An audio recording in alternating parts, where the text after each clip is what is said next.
Let's see the waveform on this motherfucker. I mean, you'll, like, at least in my experience, everyone's been louder than I think they will. Mm-hmm. And you're fine, you're a singer. So if you get super loud, pull away. If you, like, laugh really loud or... Yeah. It doesn't matter that much. No one's watching, so... Yeah. My thoughts, exactly. Cool. You ready to go? Ready to rock? Neat. All right. We are in here. We're up in the studio. We're in that studio. You know how it is. You know what we do. Whatever. I'm here with the... well, how would you describe yourself? Give me an adjective. If you had one adjective to describe yourself. Wonderful.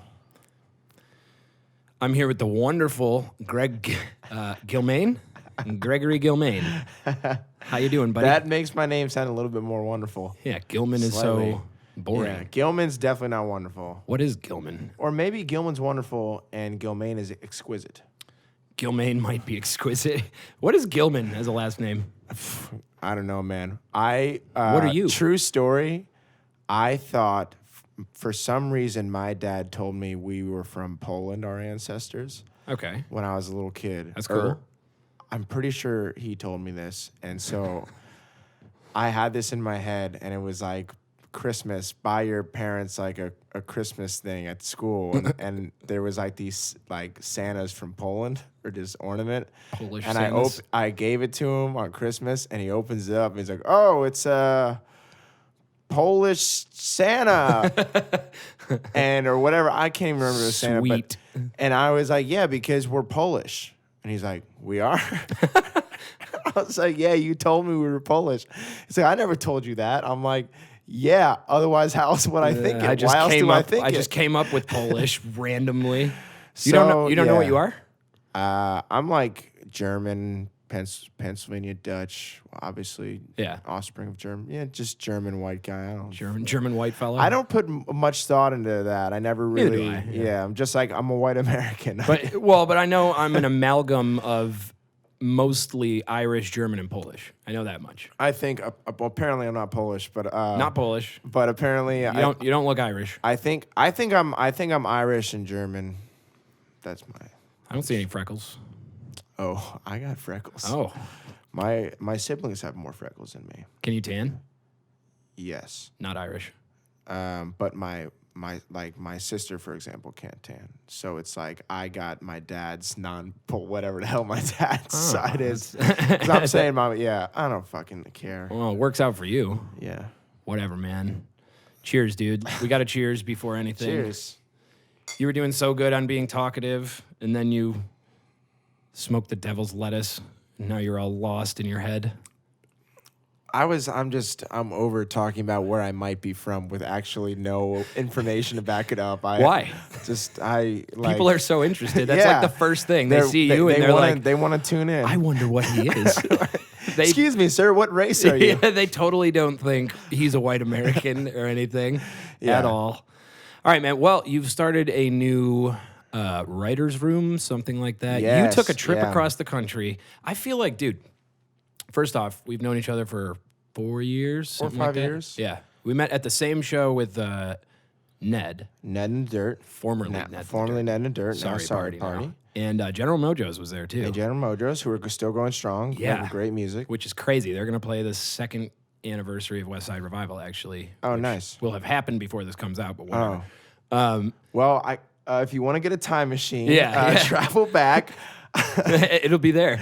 Dude, point is, I play very few shows where all of the bands on the bill, I'm still not only am I in contact with, I'm like friends with them.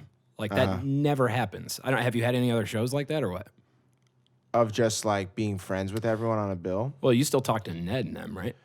Yeah. Yeah. That's what I'm. It's rare. Like, you know. Oh, you mean from that night of like the fact that we all still know each other. Yeah, exactly. Yeah, no, it's pretty wild actually. At the crap ass Trip Santa Monica. Yeah. Not to disparage that place, it gave me my start. Yeah, that but, was I remember. I mean, yeah, that was. It's. Yeah, that was when I really think about it. That's wild, and like that knowing each other who knows what that sparked. I mean, I know. Yeah. Like, I've grown. yeah. as a result Yeah. of knowing you. Yeah. I put you in projects I've done. Yes. So it's like there's been just a mutual beneficial relationship of knowing each other. Yeah, well, we've worked together since then, which again, that's rare because a lot of the people we tried to work with, and I don't know, And if especially this with all three bands, like you've had Ned on this podcast. Yes. I've done stuff with Ned and Chris. Yeah. Chris is actually working on my tour right now oh man, for that's spring. what? Chris is looking into a tour for me right Really? now. Yeah. Oh, So he's hopefully- booking dates for you, or he's playing with you. Both. Really? Maybe. I don't know. I don't want to say too much too soon. Not that it fucking matters, but No, it's it just doesn't. like It's like 3 viewers. He's looking into dates at the moment. That's so we'll badass. see what we get. Well, anyway, so you've started a writer's room. Yeah. You do it where? In Hollywood somewhere? Yeah, so Writer's Room is every Wednesday. It's no cover. One of the best bar deals in town. 25% off the entire bar until 10 o'clock. That's pretty good for Hollywood. performers or No, everybody. For everybody, and performers get drink tickets. Damn. But it's at the Parlor Room Yeah. of Hollywood, and that is on right off Cahuenga when you're getting off the 101, heading down to Hollywood Boulevard. Yeah, I don't know if I've ever been there. Yeah, it's a really nice bar. It's Yeah. a classy. It's a really cool, laid back vibe, and it's just a very comfortable show because it is a. So as you were saying, I went on a road trip to Nashville. Yeah, you went on a road trip and then came back and were just like an enlightened guru.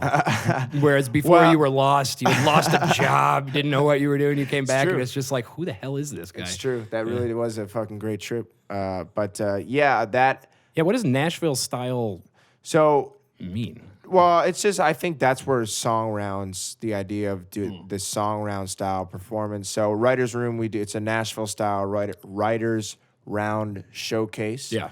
So what I do is I pick 3 incredible singer-songwriters.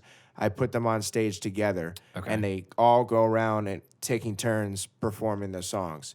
Oh. So what that does, it's a fun format that is unusual to LA. There are other shows Yeah. that do it, but it's Yeah. not a very common thing. Yeah. But more importantly, what Writers Room is all about is really about bringing all these different songwriting communities from rock and roll, from R&B to pop, Yeah. singer-songwriter, folk, bringing them all together and having a night for us that's every Wednesday, guaranteed you can go there and there's going to be incredible musicians on stage hanging out, telling their stories, sharing songs, workshopping songs, and then in between, so I booked 2 rounds. So I booked 6 artists. Yeah. And then in between, I do an open mic round. So the first round literally picks the replacements. So Oh, that's people can interesting. sign up between 8 and 9 p.m. And they throw their name in a hat, and then they pick 3 people.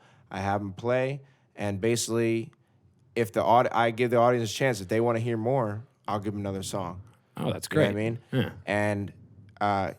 And then we do the second round, and then I always end the night with a wild card. And wild card is just whatever the fuck I want. But that's Yeah, what it is. But at the end, I saw it on the flyers and stuff. I was like, what the hell I mean, does- what does wild card mean? whatever I want. But we've been doing like one night I put everyone, regardless of if you played or if you did open mic, everyone who put their name in a hat, and it ended up just ending with a jam. Oh, that's cool. And it was really cool. So the vibe is just it's just super laid back, and it's comfortable, but it's like fun, and it just feels special. Yeah. It's a more inclusive show, and it's all about. It's not this. The purpose is not to have a show. Right. It's not about trying to put on this great show and bring all these audience members in. It's about songwriters playing for other songwriters Yeah. and hanging out with other songwriters. Right, right. It's about a songwriter who is touring, hanging out with a songwriter who is just got his first show at Hotel Cafe. That's cool. And then because we were always looking. It's hard to kind of get your shot, but if you're gonna play an open mic, you can go to open mic, and some of them are. You're playing with people who are not actually serious about their craft. Yeah. They're not driven. Yeah, absolutely. So I'm not going to disrespect them and say, but I will say that they're on a different level because they don't take it as Well, seriously. they're just doing it for fun. They're doing It's it for a fun. hobby It's or a hobby, whatever. right? Yeah, yeah. So you can go to a hobbyist open mic, Yeah. and that's great. I did that for years. I had a great time doing it. Or you can go play at least to get a chance Yeah. to go and play in between rounds of songwriters who I'm booking who are they're doing something. Like they're write great songs first and foremost, but they're also like they're making moves. Yeah. And Well, so what? I would I would so much rather do that because then it like I had a songwriter who this guy he's in Flight of Voices. He toured the country for a decade. That's sweet. Yeah. This guy's name is Justin Martin. The only guy from one of this It's two chat first names. That's not a real name. would come in. I invited this people. They didn't come. Whatever, no big deal. Yeah. But he comes. He takes a chance, and he gets picked. The way you said that makes me feel like it might be a big deal. Whatever, no big deal. Fuck those guys. No, I'm just mean like No, I'm just like messing around, he came out. He took a chance, right? Because I don't like they don't know me, right? Right. He came out, took a chance. He was there early. He got picked, and he played. He got to play 2 songs. Yeah. And this one guy's like, "Yo, that guy's awesome. Like, book him." And like, who knows who he met that night? So there. is that kind of like? So what are you trying to just connect people, or is it just for your personal pleasure? No, it's all about connection. It's all Yeah. about it's just creating a good hang. Yeah. That is fun, entertaining, and ultimately every night ends with people just hanging out. What further. out of curiosity, because I've known, I mean, like we already covered, I've known you for a couple of years, and when you left, not long after you got back, you started this writer's room night. So like, what was the spark that was just that's what I'm gonna do? I just fell into it. Yeah. My friend Terry bought the bar. Her and right. two Is the other parlor women. room name changing? Yeah, it's going I to be keep called the reading about North End of Hollywood. So That's cool. a friend of mine bought Parlor the room is such bar, a great and she asked, "Do you want to do a music night? Would your band want to like play there?" And what was cool is she had asked me when they were first like they knew they were going to get the bar, but things take time. Right. So it was kind of like, oh, next month. Oh, next month. Next month. Yeah. And so I was patiently waiting. Yeah. And it gave me a lot of time to just keep going around to other shows around LA. Yeah. And just watching all these different shows and formats, and then obviously go to Nashville. Yeah. And it gave me a lot of time to think about like what if I have a show, what do I want to do? Yeah. And then finally the time came, oh, okay, now for real this time, like 2 weeks from now. And I was like, okay. And I kind of just came up with a format. I think it was actually Labor Day. I think we were hanging out at the beach when I kind of no came way. up That's with, cool. when I was starting to really put it together. I had kind of these different ideas, but then I started to piece how I could work. And then also, too, everything I've been trying to do is about intention, purpose, and like I didn't want to do a show, just do a show. Yeah. So it's like I had to, in my mind, I had to put a purpose behind it. And it was like, of course, just connection. It's all about building that community because that's cool. what people don't realize, what the average person pursuing, especially in LA, and the reason I'm inspired by Nashville is a much more supportive community. It's more all for one. LA is more like I'm the one. Yeah, totally. And fuck, I'm high. I forgot what I was talking about. This is what I was saying, man. When we were at the bar earlier, it was like, yeah, man, we're Wait, jiving. I was onto something. And then I Bring get me back here. All Ben, right. Be a good host. Bring me back. What was I saying? Be a good host. Why would I be a good host? I was talking about Nashville. You were talking about forming okay. a community. you know? Okay, That's- so that's what you want to do. the best thing that I ever did for my By the way, if I had a dime for everybody who has done this podcast, who has said, "Fuck, I'm high. What was I talking about?" I'm like, God damn it, I got to rein this thing in. high on life, mom. Yeah. Just kidding. She knows. It's I live legal in here. It's California, California. it's fine. Who cares?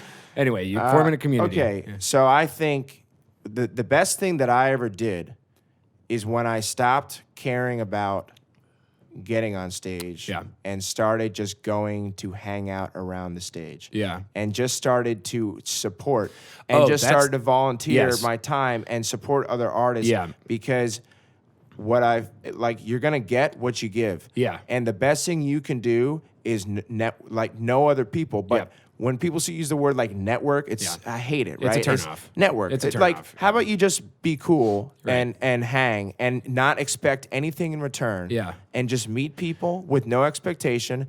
And every time I do that, I don't know when, I don't know where, but I've been seeing them all come in handy. And you're a prime example of that. Right. But well, you were saying before, actually, I'll loop it around even more. You were saying like in LA in particular, which I feel like, use a coaster, you animal. Actually, Sorry. it really doesn't matter. How much was this table on Craigslist? It was provided to me by my girlfriend, so I don't know. Oh, that's why it's coaster. Yeah, yep. But you were saying in LA, like, and I think we've probably touched on this before, like, a lot of people are just kind of like, you know, survival of the fittest, dog eat dog. Everybody's out for themselves, you know? And so to do a community thing in LA, I feel like is going to attract a lot of the right people and maybe, you know, just say screw it with the way things are done here, you know, to a large degree, which is refreshing to me, you know? I'm just trying. It's like I'm trying to. It's a little bit of everything, and I'm aware that you need to put on a good show. Yeah. Right. You can't put people who aren't ready for that level yet there. Right. But also too, I'm not afraid. Like I'm not afraid to open door discovery and say, hey, who knows what we're gonna get here? Yeah. Right. But honestly, everyone who's rolled through has been great. Yeah. And so that's always great. How long does it last for, that event? A couple hours or? Yeah, it's like we start at 9. We're probably done by 11:30, between 11:30 12. That's cool. I mean, that's a good little. I still haven't made it out yet, obviously, but I really want dude. to. Here's the thing. It's just the beauty of it. It's always gonna be there because the bar loves it. Yeah. And I know something is gonna work when there's just good vibes. Yeah. Because. I mean, it's exactly like the networking thing I'm talking about. Like, when you just have good vibes between people in a community, you just know that it's going to work out. Yeah. And it's going to reverberate in a positive way. Well, and it sounds hippy-dippy, like, you know, good vibes, man. That's really all you need. Love is all you need. That's actually like our universe is vibrations. It's true. Well, literal vibrations. Good vibes and talent. You know, you do need that. Like you said, you still want to put on a good show. Totally. You know, and like it's funny because like what we tried to do in like the absurd and what we're always trying to do is like, again, going for the community aspect, going for the good vibes kind of thing. It's like, look, before we ever had any kind of following, what we wanted to do is make sure that we were on a bill with cool bands. So even if there's only, you know, a handful of people at the bar, they're all leaving going, man, those bands were good. They were cool people. Like, at least people have a positive, you know, it's like, why try to play the game? Maybe people who play the game better are more successful than I am, but, you know, it's like that just seems like the natural way to do it to me, you know? Yeah. So was there something you saw in Nashville in particular that inspired that, or because I feel like you got a lot out of that Nashville trip? I did, and I'll tell you exactly what the other key thing is when you put 3 artists who don't know each other, they're at least invited to. Some don't, but some will. They can connect in a way that they never would have connected unless they were there in that moment. Right. When you're sharing a stage and you're performing these intimate songs, right? Yeah. And stripped down, just you and a guitar or the piano, sitting right next to someone. Yeah. There's going to be like the admiration, like I see it, I felt it, and so for me, I had that experience where I was very fortunate enough to get booked on a round down there. Like I'm kind of felt like I'm rolling. Like, hey, I'm from LA. Can I play? Oh yeah, for sure. And most people are like it's no. Like just Nashville is a hell of a competitive city. And fortunately, I got around, and I had just gone to someone recommended like this really cool spot called Nashville Tour Stop. Nice. Which they're actually coming to LA. Yeah. And they do great shows every week. So I went there and just hung out from like 6 p.m. till like midnight. Yeah. And everyone there was so fucking cool, man. Like there was not one awkward everyone was just so friendly. Musicians and warm tend to love Nashville. And down to just like, if I just said I was a songwriter. Yeah.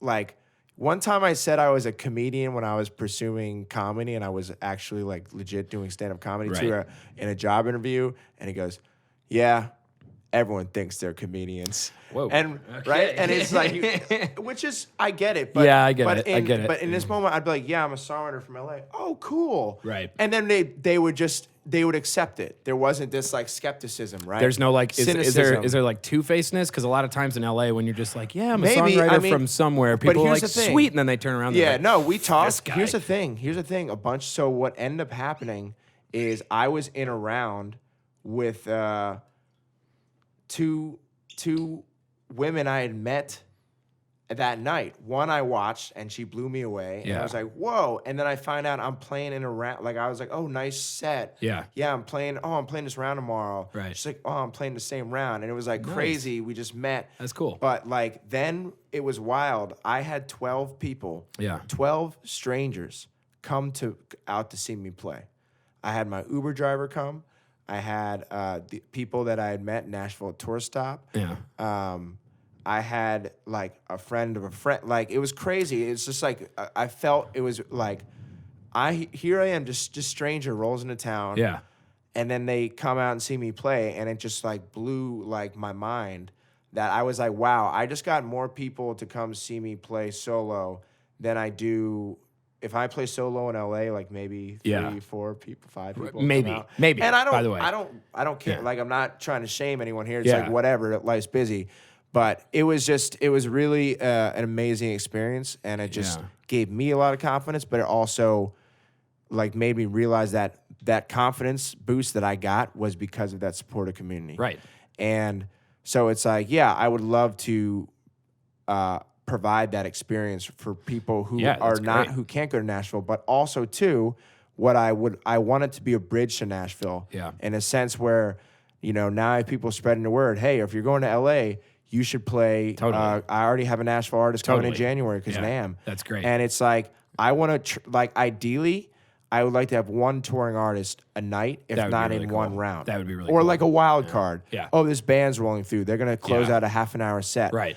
But I want it to be. Does the parlor room have the capacity to do like Yeah. full bands? Yeah. That's cool. Yeah, they do. And honestly, I was concerned. I was like, the room just might not sound good. Yeah. Some rooms don't. Right. It sounds great. Oh, that's cool. It sounds great where I sing and I'm like, holy shit, is that my voice? Dude, I feel like I've been to this place, but I don't know. Oh, 2 questions though, and they're kind of related. 1, how do you feel about like Nashville versus LA with music? And 2, would you consider, because you're a singer-songwriter, you have a band, but I consider you At the mostly core. singer-songwriter, yeah. Would you consider going there, or is there a reason you stay here versus there, blah, blah, blah? It's nothing. I wouldn't not go there. Yeah. It's like a really cool place. Yeah. It's a small town. Right. It's Of 1 way, million? way different. I like being by the, like, I was just playing up at Malibu Wines today, and like, I just like, it's beautiful. Yeah, and like it is. it would be hard for me to give up California, Yeah. SoCal scenery, because you get a little bit of everything. Like I was just in Joshua Tree, like, Yeah, right. but I do think Tennessee's got but also some what's cool mountains, what's you know? cool is Just a- you can go visit. It's a great Nashville, dude. I We just should feel like we for should you- do a dude's trip there sometime. I would 'cause love it to. is Broadway I would love is to. it really is Nash Vegas down there. Yeah. It was wild. I mean, it was fun. It was fun. I'm not a country person, Right. But I also But you're like Americana though. That's what I'm saying. Like you can I totally can fit in. I can Yeah. totally fit in. Yeah. But like in terms of what I like Yeah. to experience Not as an your audience thing. member. Yeah. But it was fun as fuck. Yeah. And I met so many great people there. Yeah. And another amazing thing, strangers I met just not at music events where I'm just out and about. Yeah. I would say, yeah, I'm a songwriter. Yeah. And again, they accepted it. And then they'd be like, oh, they took interest, and then they would listen to my stuff, That's and then interesting. they've become Well, a fan. How do you feel about the idea that Nashville is a notoriously competitive town for music? I mean, do you feel like people were kind of feeling you out, kind of trying to size you up? No. No. It didn't feel competitive to you? I'm sure there's competitiveness everywhere because it's just game mentality. Of course. But Yeah. But I feel like a lot of times in my LA, like, experience, no. But it's also like I believe that you kind of attract what you're putting out there. you manifest it, man. Yeah, you manifest. You manifest what's in your brain, man. I totally believe that. But it's know you like, do now. Yeah, I couldn't say. Yeah. But in my experience, it was just a great experience, Yeah. and I can't wait to go back. Yeah. And I can't wait to just keep building more relationships. The big thing for me personally, that trip represented a huge journey for me because I'm like a pretty charismatic, outgoing guy. And, you know, I seem like I'm very great at talking to people, whatever. You see me in a show, I'm very sociable.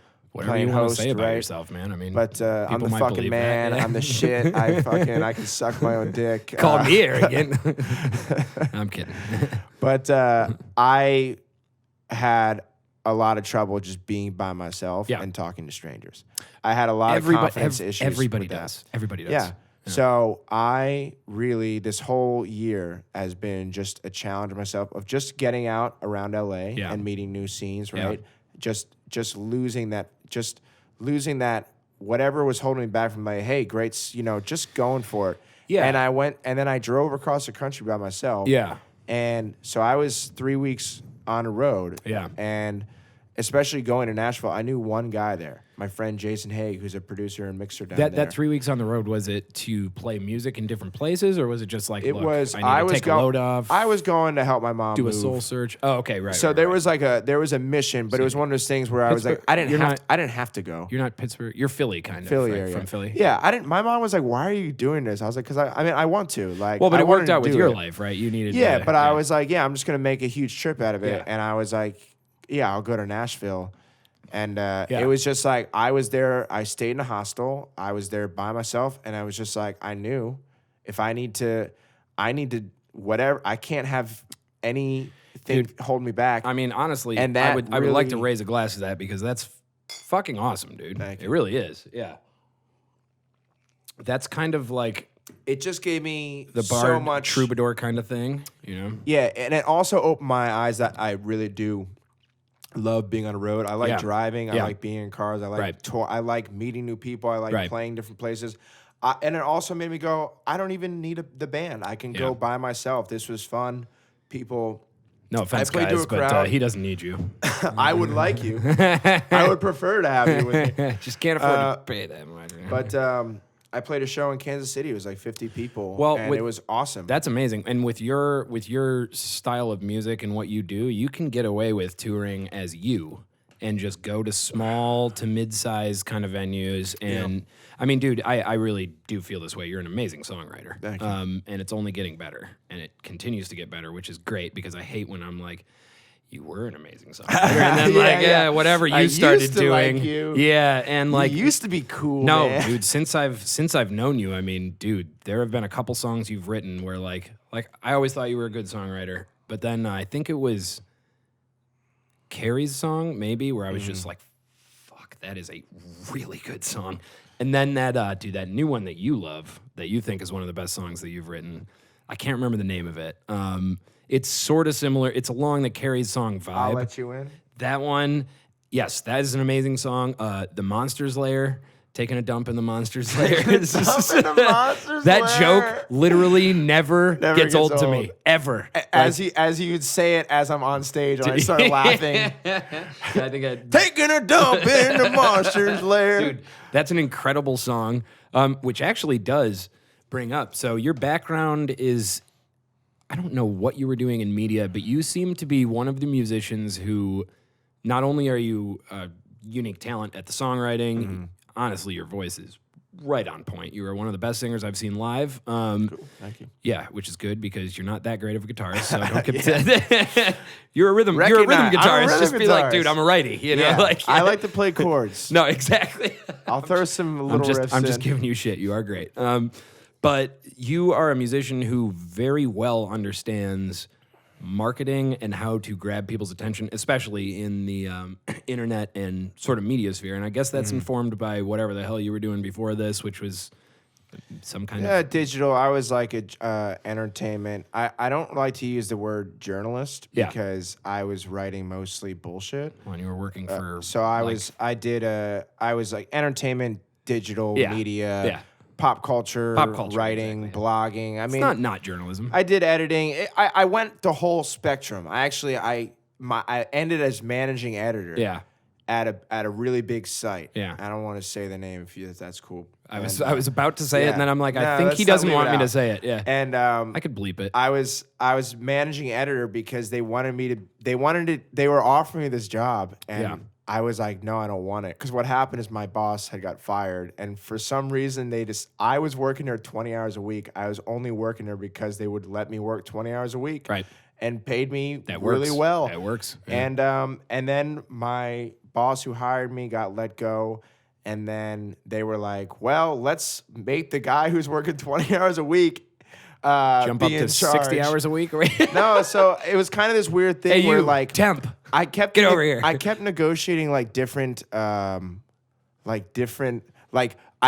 would only give him budge an inch. I'd be like, Yeah. well, I'll come in an additional 5 hours. And then that came in, okay, I'll come in an additional 5. But like they pay me more. I ended up Yeah. like making really good money, the that's most great. ever Yeah. in my life. Yeah. But I was completely unfulfilled. Yeah. Just to let you know, it's not that I mean, it's convenient. I didn't have to care about money. Yeah. But I also, in my current mindset now, also don't care about money. So who the fuck cares, really? You are an enlightened I man. am. It's like I was greatly missing fulfillment. Yeah. I had a little bit of it Yeah. because I still was doing music, but Yeah. I was missing the whole community because I couldn't. I woke up so early. Yeah. I was so tired from working. But point is, yeah, I worked my way all to. They kept me like, well, you want to be managing editor? I'm like, no, not really. And then like, so I was like temporary managing editor, but I basically hired my replacement, and I just hired a really cool guy, and you know, he respected, like, we got along, and then at some point, I think they realized I was really milking the system. Just, and, yeah, not and they're into like, it. because I wasn't even coming into work. I was coming into work office like 2 days a There with week. 30% brain capacity when you show up. Yeah, I mean, dude, the thing about like digital media, entertainment, whatever you want to call it, blogging, it's so easy. Yeah. I mean, it is. It's not easy. to everybody though. It's not to everybody, And that's the weird thing. And that's the thing is, I'm also like, I've been writing like my Yeah. whole life, so like, yeah, okay, that's like that comes easy to me. So- but it blows my mind how many people really want to do it, Yeah. but they can't. They suck. And yeah, they're just Well, they unfortunately look at not it very as good. they look at it kind of how you describe it. Like, dude, I can just wake up, do 20 hours a week, crap out a few stories, and there we go, bada bing, bada boom. It's like, no, you have to be good at it in order to get away. No, with that these kind of people thing, look at it. They're all like they love it because Really? they celebrity cultures. They love it. and you're just better than them, and you don't love it at all. Yeah, just because like I was guided. I worked for 3 different companies, right? Yeah. And I kind of just fell into this path. Yeah. And I was like, whatever. Yeah. I have health insurance. Yeah, Great. right, and right. and at that time, my 20s, I was just worried about having a job and trying to stay out of debt like a good American. And Which is funny because you're the person in my life. You are the person who's like, dude, just get credit cards. It's great. I've been using my whole life. They'll never come after you. I've been using credit. It's just up everyone. It's just Yeah, up and down. right, dude. right. It's part of life. It's literally a heartbeat. Which I fucking always debt. thought like, oh man, I don't want a credit card because then I'll be in debt, blah, blah, blah, blah. And it's like, wait a second. I can get No, more than I can afford. You can live outside of your means very comfortably. They just doubled my credit too, which I'm just like, ooh, Black But, Friday's coming up. I'm not going to officially recommend that, by the way. Everyone, your debt is your. Sorry, Spend I responsibly. didn't mean you specifically. I meant you collectively. Like you Yeah. and actually pretty much Yeah. exclusively you. Yeah. Everyone But, else is like, dude, be careful. You're just like, know this. Everyone in America is shoveling debt. If you're Yep. worried about not having money, you have a shit job or whatever, you're in debt. Everyone is shoveling debt in this well, but country. the thing is, you were telling me the other day, debt is not a bad thing. And I had a That is friend. not a bad thing. I had a friend. That's actually in- a good thing in this weird ass culture. Exactly. And I had a friend in college who he was in the business school, and he's making great money. He's a talent, honestly. Mm-hmm. And in the business world, which is a thing.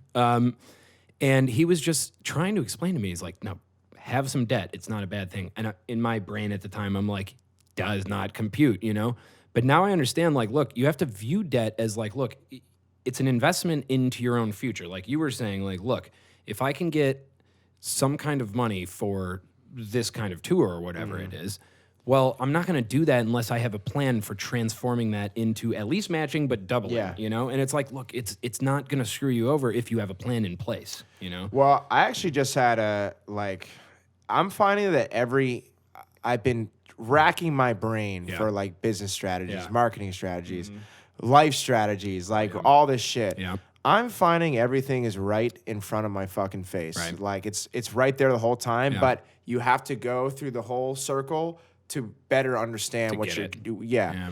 And so I just had the epiphany, like, okay, so my lovely partner, Andrea, who's a social worker for LA County, she's a fucking saint. She is a wonderful woman. Yeah, and she has a very fulfilling job. She works very hard, but she's gonna like her job, even though social work is typically not the best paid, but in her situation, she will be, and she is gonna. And but so she invested. I don't want to say how much, but a lot in her college education when she was about 25 or 26. I don't even she think you put would- herself through USC to get her master's in social work. I didn't right? know that. Yeah. So when you know, hear all these musicians going, "Oh, what do I need to do? What do I? Griping. Oh man, Yeah. the Spotify or the record label's not Right. like it used to be." Right. Yo, it's actually model. Just what do you do for college? What And do you this- do for any dude, other job? What do you do this for any is- other this career? is like the you sh- throw down you debt up with your 40,000 or 90,000, Right. 100. Some people Right. crazy amounts, Yes. right? But it's all at the end of the day. The reason people probably don't want to do it is because they're ultimately betting on themselves. Yes, and they don't much have the more- confidence to bet on themselves. Yes. And dude, this is like one of the chief things that I wanted to bring up to you, and that's kind of why I got to marketing, is because you, of all the people I know in the music scene in Los Angeles, which is really a sort of amalgam of a bunch of disparate music, whatever, you are someone who is. Would you consider yourself optimistic about the Very current? optimistic. Yeah. So you're optimistic, and most people are pessimistic. I wouldn't consider myself pessimistic, but I would consider myself someone who decries the state of things sometimes. I try not to do it Yeah, at the but expense of my personal I like gain. Like I agree with all the frustration Right. and outrage and But criticism. is it but just I 'cause your also just- perspective But is- it's just like, what's the point? Exactly. Of Yeah. wasting. Yeah. What's the point of going? Why can't Here's- it be different? Well, Here's it's not. So the only who way cares? I can justify any of my bitching, which I do. Mm-hmm. I mean, I bitch, is by saying, for me, it's sort of a matter of like fixating on the problems and just being like, dude, I know if I look at it from this angle, from that angle, I'll figure it out. And it's a puzzle. You know, I inch towards success. You know, but you seem to like, you are also naturally and through learning good at marketing, and I feel like that's a skill. Like, look, the best part about the way that music is now, in my opinion, is the freedom. You are totally in control, 100%. The worst part is that you are totally in control.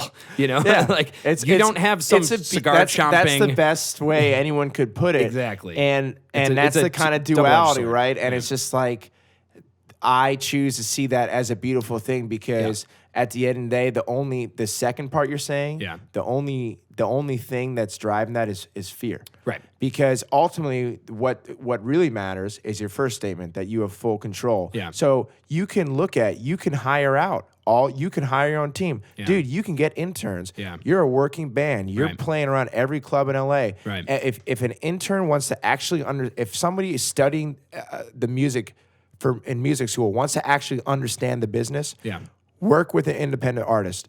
And you could, I have a friend who got an intern for his band. Yeah. I guarantee you get one. Like, why wouldn't You could, if totally you're an could. 18 or 19-year-old kid, why wouldn't you want to work with a band that's Right. playing every major club in LA, is Right. getting radio play? So it's just like, So do you have like a, because I feel like so much of it is like this tasteful balance between art and science doing a band, you know? Do you have a game plan moving forward? Do you have like a general thing that you want to do? I have a or- general thing, which is just embrace what you just said of having total control. Yeah. And so I realize I need to do all this. It's You're also it's in the unique flipping position, perspective, you know? as I'm not just a singer, I'm not just a songwriter, I'm not just a band leader, whatever. I am an entrepreneur. Yes. And Greg and Company is a business, and it's like it's a business that takes a lot of time and Yeah. investment to Yeah. really get going. Yeah. But it's one, if you have total confidence in your product and what you do, the purpose behind it. Right. And I want to circle back to that in a second. But Yeah. that is Well, that's all you well. need. So that actually ties into what I was going to ask, because you are in a semi-unique position wherein you have a band, but you are. Would you say you're in total control? Yeah. Yeah. So you're in total control versus I have a band, but I should say though, it's total control in a sense, because I am the chief investor of energy Exactly. and money. No, totally. However, Yeah. I am very democratic. Well, I'm in not. this. I'm not saying you're like a dictator. Just to let you know, yeah. I care about the people I trust. No. Well, look, their a input and all good that. leader wouldn't just Yeah. step all over the people he has, working with him. Like, wouldn't Yeah. make any sense. But my only point in bringing that up is a lot of the bands have to work, with each other in tandem because they're all co-investors. in and it. you have kind of a different approach. Yeah, I wanted that model. That's what I always dreamed of, and that Three Musketeer model, and Three Musketeer model. well, just all for one for all. Oh, just okay, like okay. everyone's in it to win it. Yeah. And I've always said, multiple heads are better than one. Mm-hmm. But it just comes down to, life's complicated. People are Yeah. busy, and you find these great musicians, but they just can't put as much energy as you can put in whatever. Right. And so, but what's great is once you let go of that and detach yourself from that, it's like, okay, who cares? Yeah. And then you just go, oh, okay, then I operate this way. Yeah. And it's just fine. Yeah. And there's been no change in any type of like how we operate. It's just there's just more where we're kind of like wishy-washy of how we run things. Just like, no, here's how we're gonna run things out. Yeah. Okay, cool. Yeah, we're down with that. All right, Yeah. great. Boom. And then what's great about that is, as a result, everything has gone fast. Like this year, things have picked up in a way for Greg Good Company that they haven't. And I just think Why because is there's that, just by more, the way? Because you more have clarity. Yeah, I was gonna say you have I don't know if it's the case necessarily that you have maybe you do have a unique way of looking at the issue of how am I going to make this work, and here's my proposed solutions and blah blah blah. But it does seem to me like this year you have been on a roll in particular. Is that because of I think personal stuff that you figured out? I think it's personal. or I think did you work out some kinks in your band model and no, I think it has nothing. I think it was all really mainly. you took a squeegee to your brain a few times. I know that. Yeah, I'm a fan of psychedelics, and I'm a fan of philosophy. But Yes. I'm also a fan of putting myself through the ringer and Yeah. experience, and putting myself in uncomfortable situations, Yeah. like driving across country, doing 15-hour days, Right. like sleeping by a lake, getting Right. woken up by some angry parks. Do you and get rec. energized by that kind of stuff? Yeah, Yeah. no, I feel living, Yeah. and so for the first time, I feel like when I got laid off, and then I was kind of in this limbo of, whoa, I should get another job. Can or we talk about why? no, what? Can we talk about why you got laid off? I mean, it's irrelevant. I mean, it would be like I know, whatever. but it's funny. Yeah, It's the stupidest thing in the world. because Anyway, corporations yes, 'cause are. corporations It's 2019. That's why. But the beautiful thing was. Ask this man The about beautiful at a thing bar one was, time. to circle back to that, how Yeah. that my saga in digital media ended, is I end up getting the best the whole time, even as they're letting me know, we're not going to renew your contract. They still gave. It was amazing. They Yeah. gave me money, Yeah. and then I got unemployment, and I got severance in addition to a 6-week paid vacation. And so I got 6 weeks just straight up, here you go, don't work anymore. Okay. We are going to literally pay you to not work. Yeah, and it's so I don't sue them or something, Yep, right? yep, and yep, it just yep. that's why working for a corporation is That's how great, they because they're work. super That's careful, how they right? work, yeah. Great, give me money. And Right. then it allowed me to have that comfort of just kind of instead of rushing into another, oh, I need a paycheck, I need a job. Right. Oh, I'll use because I have this experience in my resume, I better do that. It allowed me to really separate myself and go, wait a minute, I actually have no interest in this career, or the interest I do have, it would be at a more specific, minimal level. But it's I was like, why am I doing this? And I also realized how much toxicity from the entire world's Yeah. problem Yeah. for a decade of having to hunt down what's trending, learn about it, and talk about it, interview people about it, report on it, constantly be aware of it, edit people's shit. And then I'm putting all the world's problems on my shoulders, in my mind. So it took me 3 months just to realize how fucked up my head was from working in that space. Wow. Oh, that's interesting. So I had to take that actually informs a lot of the changes that you've gone through. I took 3 months where I was just like reading in the morning, drinking coffee, working, like just like a very leisurely life, applying to some jobs, trying to sort of like untangle the knots. Yeah, because and I was like, I just need to work on myself right now, and I realized, oh my God, I couldn't, like, I was so scatterbrained, and I couldn't get any clarity on like Greg and Good Company because I had all this bullshit of like, how am I going to turn Trump's trending tweet into an entertainment-related blog post today? Which I would do. Yeah. But it's just like... Well, that was your job. Yeah. But also... So getting that, that was a huge first step. Yeah. Unloading that. Yeah. And also like reading like Tim Ferriss, the blogger Tim Ferriss. Yeah. I read his book, Tools of Titans, which is just a collection of his most interesting interviews. I believe you recommended that to me. So he's a podcaster and he's interviews. So... There was just so much, these really successful, interesting people giving so much useful little nuggets of information. Yeah. And like the one I said to you earlier, if it's not a hell yes, it's a no. It's a no. Right. And it's like if you're not thoroughly excited about it. Yeah, like because I would say yes to everything and have to bail and it's fuck that. I'm not. You know, you just yes, no. No. You're contradicting that movie. What was it? Yes Man with Jim Carrey. Yeah. Well, I like Jim Carrey now better. Yeah, right. He's a kind of a maniac.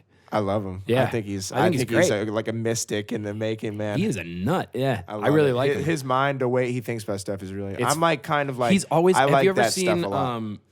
Dude, I forget what movie he's doing the outtakes. Wait, hold on though. Yes, I feel like we just like wandered away from where the fuck we were just talking about. I like wandering. Like goodbye. It's my podcast. I'll wander when I want to. Yeah, what were you saying? I don't know. Basically, oh yeah. That's why I wandered. No, it was headed clear. So getting that bullshit off your mind. Yeah. Getting the world's bullshit. Getting your fucking mom's bullshit. Whatever. Clear your head of all the bullshit. Yeah. And then focus on what you want to do. Okay, here's what I want to do. And then it was, okay, there's still so much I need to really think about this. Yeah. So I basically spent majority of my time, I would work like odd jobs. Mm-hmm. And I would just be thinking. You made a music video for me. That was an odd job indeed. It was an odd job. Yeah, I just committed to doing stuff I wanted to do. Yeah. And it got to the point, and that Nashville trip, let's say like spring of this year, right? Yeah. When I'm beginning this transformation, this journey, right? I was like, no, I can't. For my reference, when did you leave that job? End of January. So like pretty much the beginning of the year. Spend some time. Yeah. Okay. Yeah. And I was like so nervous to just take a trip because I need that money. I have this money saved and I'm going to need it. Of course. Yeah. This and that. And then, I had found out my mom is selling my farm. Or my parents were selling the farm I grew up on. So I was like, you have a farm, don't worry. I'm going to go. So it was just like a good excuse to do it. And I was like, I want to do it. Yeah. Fuck it. I'm going to do it. It fell into place. And after I did that and it was fine and everything worked out, yeah, it really gave me a lot more confidence to go, well, why am I saying no to all this cool stuff in life? Yeah. Out of fear of, I got to be responsible and save my money. For like, I just want to, and it just really led me to just trying to just be. Yeah. And if like to work on myself and just be and do fine. I finally got to the point where it was like, I realized I was having so much fun and I was so happy and I felt so much fulfillment is because I was enjoying the journey. Yeah. And I wasn't thinking about the payoff. I didn't care about the payoff. Right. And it's now I go, the process is the payoff. What a silly irony of life that you actually get a bigger payoff when you don't pay attention to what the payoff is. And it's like, but it's like one day when you get your big paycheck that we're all, I want, you're going to get it. And then you're going to go, well, that's cool, but you know what was actually Yeah. the best part This of is- this whole yeah, thing? yeah. Everything I just did to get here. And so it's like, This is not the most fulfilling part. So the Yeah. best thing anybody can do Yeah. in life, and I think especially artists, because we have to really commit ourselves to it if you want it, if you're going to bet on yourself, Yeah. is just to enjoy every single step. I sang earlier, like last month, I sang at a coffee shop in Pasadena to 7 people, literally one, 2 people, 3 people, and then I got down to 1, and then 0 people gave a fuck. And I'm singing. I was like, I'm putting on one of the best shows I've done in a long time. If I was doing this at a Flight of Voices show, Yeah. people would be in tears. Yeah. And no, like literally the barista's just on her phone didn't even look up the guy, whatever. But I have played those shows. But here's the thing, I loved it. I had fun, Right. and I was like, me, years ago or maybe just a year ago would have been Yeah. like, this is bullshit. Yeah. Well, Yeah. I was like, You can't I'm look at it here, that I'm way. singing my songs. This is fun. Yeah. This is what I'm doing. Yeah, well, that's it. Look, I understand the part of anyone's mind that would look at it that way because sometimes it is the case, especially when you work a show up in your head and it's a dud. That's the worst, man. But at the same time, like, remember where you are and why you're doing this, and like you seem to have developed a unique ability to do that very recently. I think, by the way, this is a very good time to take a smoke break should you want Wait, to. I want to say one more thing. Yes, okay. Because I'm on this line. So the biggest thing for me, because I've always been like thinking like, what is Greg and Good Company? Right. Like, why did I even call it Greg and Good Company? Like, what are we about? Great name, by What's the way. my in my image? opinion, yeah. And it all boiled because I think a lot of bands are just kind of throwing out feelers to Yep. see what people are going to like about them, and then they maybe dig into. Also, presidents do that too on Twitter, and that's how Trump got his whole campaign. At least our platform. current president does. But I really started to think about my life more as just overall of going, I want to be a purpose-driven individual. Right. And that's when I was like, I'm done doing this job in media just because I'm good at it. yeah. Because it's not fulfilling at all. So I don't want to do that because who cares about the money if I'm miserable doing Yeah. it? Or it's not even that I was miserable. It was just I didn't care. Yeah. And it's like, why be numb? I don't Yeah. want to go through life Right, numb. right. And it's not good for that business to have me in it either. It's not good for anybody. But yeah, so it's like, okay, I need to like it really was me figuring out like what my purpose, and it was me reflecting on seeing how my music makes people feel, and also like what I put into it, what I want to give to the world. So like literally like just looking at everything I do from every level, Dude. and going, what is the purpose Yes. of what I'm doing? Yeah. And I narrowed it, like I'm not gonna say it because it's hard for me to express, but I have it in my head. I know what my purpose is. Yeah. And then when I think about marketing, a new single or an EP or an album, then it gets so much easier because I go, I know exactly how I want this music to make people feel. Yeah. Or I know exactly what I want to give to the world. I know Yeah. exactly what I'm trying to share with people.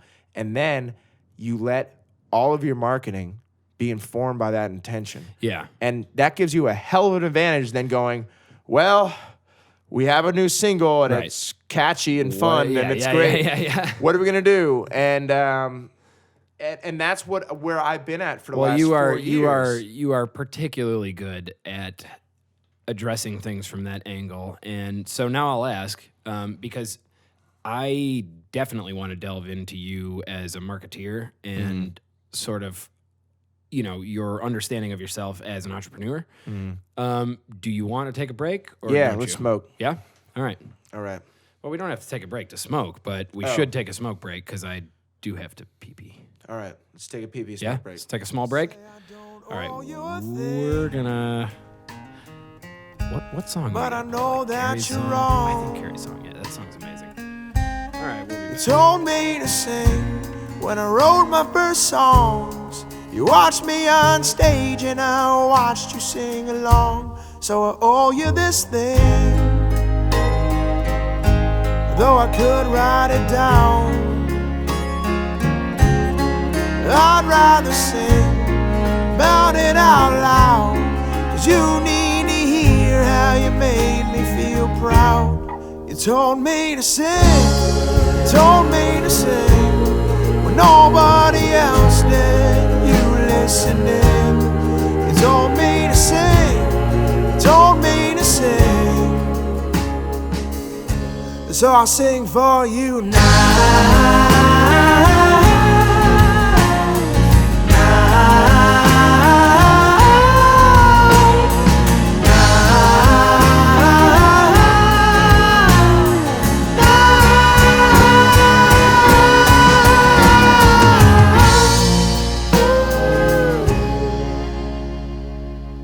You say I don't owe you a thing, but I know that's not true. You've been a good friend. I am who I am because I was lucky enough to know you. So I owe you this thing, a song of your own. I want you to sing when you think you're alone. When you're down in the dumps, then I need you to know. You told me to sing, you told me to sing. That ain't no small thing, it meant everything. You told me to sing, you told me to sing. So I'll sing for you now.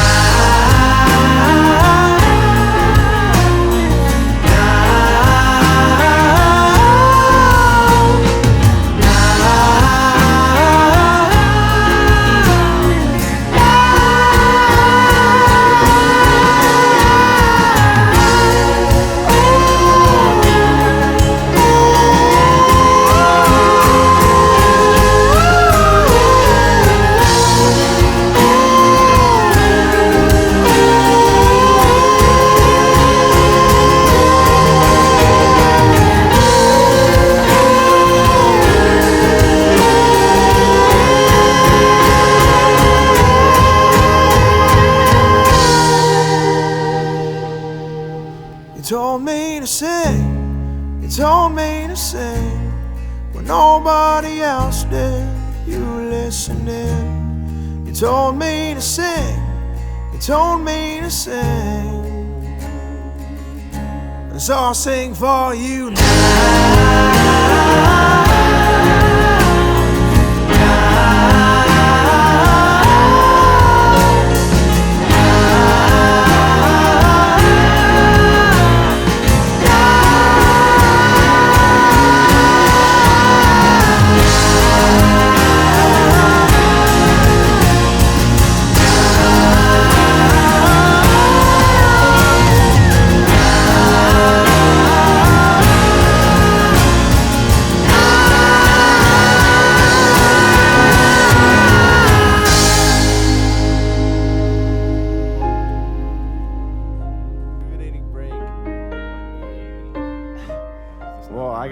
I gotta stay with Ben Forg here. What is it? 2:15 in the morning here. Yeah, when's the last time you were awake till this time? I mean, I guess I'm these days, but I'm also very used to going to sleep at like 11. Like I'll give in and treat myself. Yeah. Like, I'm going to sleep tonight, baby. 11? Dude, I haven't been to 11, sleep by 11 yeah. in 2 years at least. I went to bed at like 9 like last week, and it felt so good. See, I have this. Oh my God, it was amazing. Being, you know, an entrepreneur, musician, whatever. I always feel like, dude, when I go to sleep too early or whatever, I'm just like, dude, You're missing I got out. things to do, man. You're missing out. Maybe. I don't know. I wish I could have that attitude. It seems healthy. Yeah, maybe. Fuck it, but felt good to me. No, it sounds like it would feel amazing. I took a bath and went to sleep. It was great. It's great. I think that was a Friday night, actually, too. That sounds... Well, I think when you are in this general industry, Friday night doesn't mean Yeah, the weekends lose. They no longer have relevance. Monday and Tuesday are weirdly when like bands have their residencies and blah blah blah, like times to go out and stuff like that. That's been the coolest thing for me of like leaving, you know, that full-time professional world, that structured world, and then going just immersing myself in music completely. Yeah. Where it's like, oh, I finally get to like stay out instead of like being like, it's 11 o'clock, I gotta get the fuck out of here. Right. And I would like, it's a whole different world. It is. This like the night, LA at night, which is the best time to be in LA dude, because there's no traffic. It is LA. But it's like, yeah, it's a whole different life. It is an entirely different life, and it's really interesting, and it's really cool that like I'm finally living it. I'm finally like. Have you not? Have you always had like a straight job? Yeah, always. Yeah. Since I've been in LA, I've always had a standard. So wait. When you were in media news, Yeah. you have to be online by 6 a.m. Yeah. So that means I'm waking up at 4:30, whatever. Right. Leaving at 5:15, 5:30. So it was very exhausting. Now, thankfully, it was a mindless job, and so I could. So you could sleep through it. Yeah, I could sleepwalk through it for sure. Yeah. Well, but I mean, okay, so you wanted to be a comedian, then a musician, whatever. Yeah. So you always wanted to do something in like the creative arts or whatever. I initially wanted to be a screenwriter. I mean, I am a screenwriter. Yes. But that's what like, oh, I want to be a screenwriter. I came out here like with that particular. So then what drove you to get like a straight job that's going to take a lot of your time? It was fear. Yeah. Just that's what it came down to. I didn't have faith in myself. I didn't believe that I could just do what I wanted to do. So I was just taking the scraps the world was throwing me. But Weird. Well, I mean, I understand it. It's cool. I mean, it's cool though. I regret nothing. I mean, it is what it is, and it was. I met so many great people and all that shit. But but I also got a really unique perspective on the world, which you hear in my songwriting, and I think it also feeds into like my understanding of running a band and using social media and thinking of ideas and all that stuff, and also like I understand like the press better. So like if I want to get press, I'll have a better idea than most people. However, I also don't think the press has very much value these days. So like it's my like honest opinion that bands should not even give a shit about getting fucking press. Well, the press will come. When did you? They'll come to you. But if you look at anything that's happening in media, there's only a few outlets that can actually make news. Right. And it usually has to be about something that's trending already. Yeah. But most things start trending and then they get in the news. The news is constant. My whole day was just fucking monitoring trending shit, and then you regurgitate it. Is that why you're good at it? Is that why? Because what do you think of this? When I got here, and this ties in, when I got here, one of my buddies who'd been living here for a while was like, look, in music, honestly, you can play live all you want. It really doesn't matter. Put together some kind of album or EP or something like that, and then get something out there. That's what matters. How do you feel about that? I think you definitely need something out there because after the show, they see you once. Oh, I like them, right? They're not just gonna. Hey, sometimes they do immediately connect, but that's rare. They're gonna. That is very rare. Yeah. They're going to need to then. Okay, that's reason that you've interested them. You've got them hooked. Then they're gonna go and find you on Spotify or listen to your CD. Yeah. But they need that. And it's like when you listen, it's me listening to Weezer in 6th through, 10th grade riding a bus and just listen to Blue Album over and over again. That's how you make fans. Right. And so 100% you need stuff out there. And before you have it out there, that's really just you're practicing so that once you have stuff out there, it becomes a little more important to impress people because now it's like a little more real. But of course, it's just you're always just getting better. Yeah. So if you're always just committing to doing the best you can, you won't fail. You just get better. Unless you quit, then you'll fail. Do you think that you need to like market to the teenage market or something like that? Like because like you said, I qualify it this way. I used to get obsessed with albums like all the time when I was probably 14 to 22, let's say. So in that range, I would just have albums that I just played them all the time. I was obsessed, And now sometimes I get obsessed with albums, but the obsession isn't quite the same level. Totally. So I feel like because you don't need have to tap time. into You don't those have people. time to be Exactly, obsessed. yeah. You're a fucking Like to me, busy obsessed now is like, entrepreneur. man, I listened to that album You're all a the way through 3 podcaster. times. Oh yes, well, Wasted potential. yeah, no, that's true. No, man. I mean, I think that ultimately, to make it even simpler, is that you need to do whatever is going to work for you. Yeah. And I think that if you have the right product for a teenage demographic, sure. Do I think you have the right product? Yeah. who's Do to I think say- I have the right product? Yeah. Well, who's to say what's the right product for a teenage demographic? Like a polka band would not probably be going after the like a really like a traditional folk, like if you're, or it's like really Americana. Celtic band. Yeah, there's just certain like niches that kids are like, yeah, it's Well, like yeah. it has to be close to kind of pop, that kind Right. of that's Right. that mainstream sound. Absolutely. So I mean, I think absolutely it's just a matter of I think it should be part of your business plan to go after that. Yeah, so what I'm saying is I think it's a great audience. I think they're Yeah. even though they're not going to buy your music, I think they're going to become your might. fan and pay for other shit. They might, man. They Yeah. might, totally. And quite honestly, I'm selling. I just sold out all of my CDs from doing a gig at Nice. Malibu Wines. Like Awesome. it's people still do buy music, and Of course, that's 21 you just, and over. You just have to give them a reason. It's supply and demand. Yeah. So if you can create a demand for yourself, and that could be at a level of out of 20 people to show, Yeah. 5 people buy you're creating demand by putting on a good show. Yeah.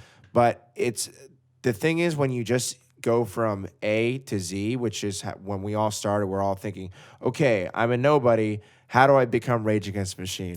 And it's just like, that's what you're thinking. So then, of course, you're like miserable and you don't understand how to go about it because you're thinking, oh, if I put a Facebook ad, it might go viral and then I'll be Rage Against the Machine. Yeah, right. And it's like, no, there's a very intricate business plan, or you just be so confident. I think there's also the kind of accidental route. If you're just so confident in what you're doing and you're just in every step of the way, Yeah. and you're just going through and Yeah. doing, like some people, like my friend said to me, like, you just need to sing.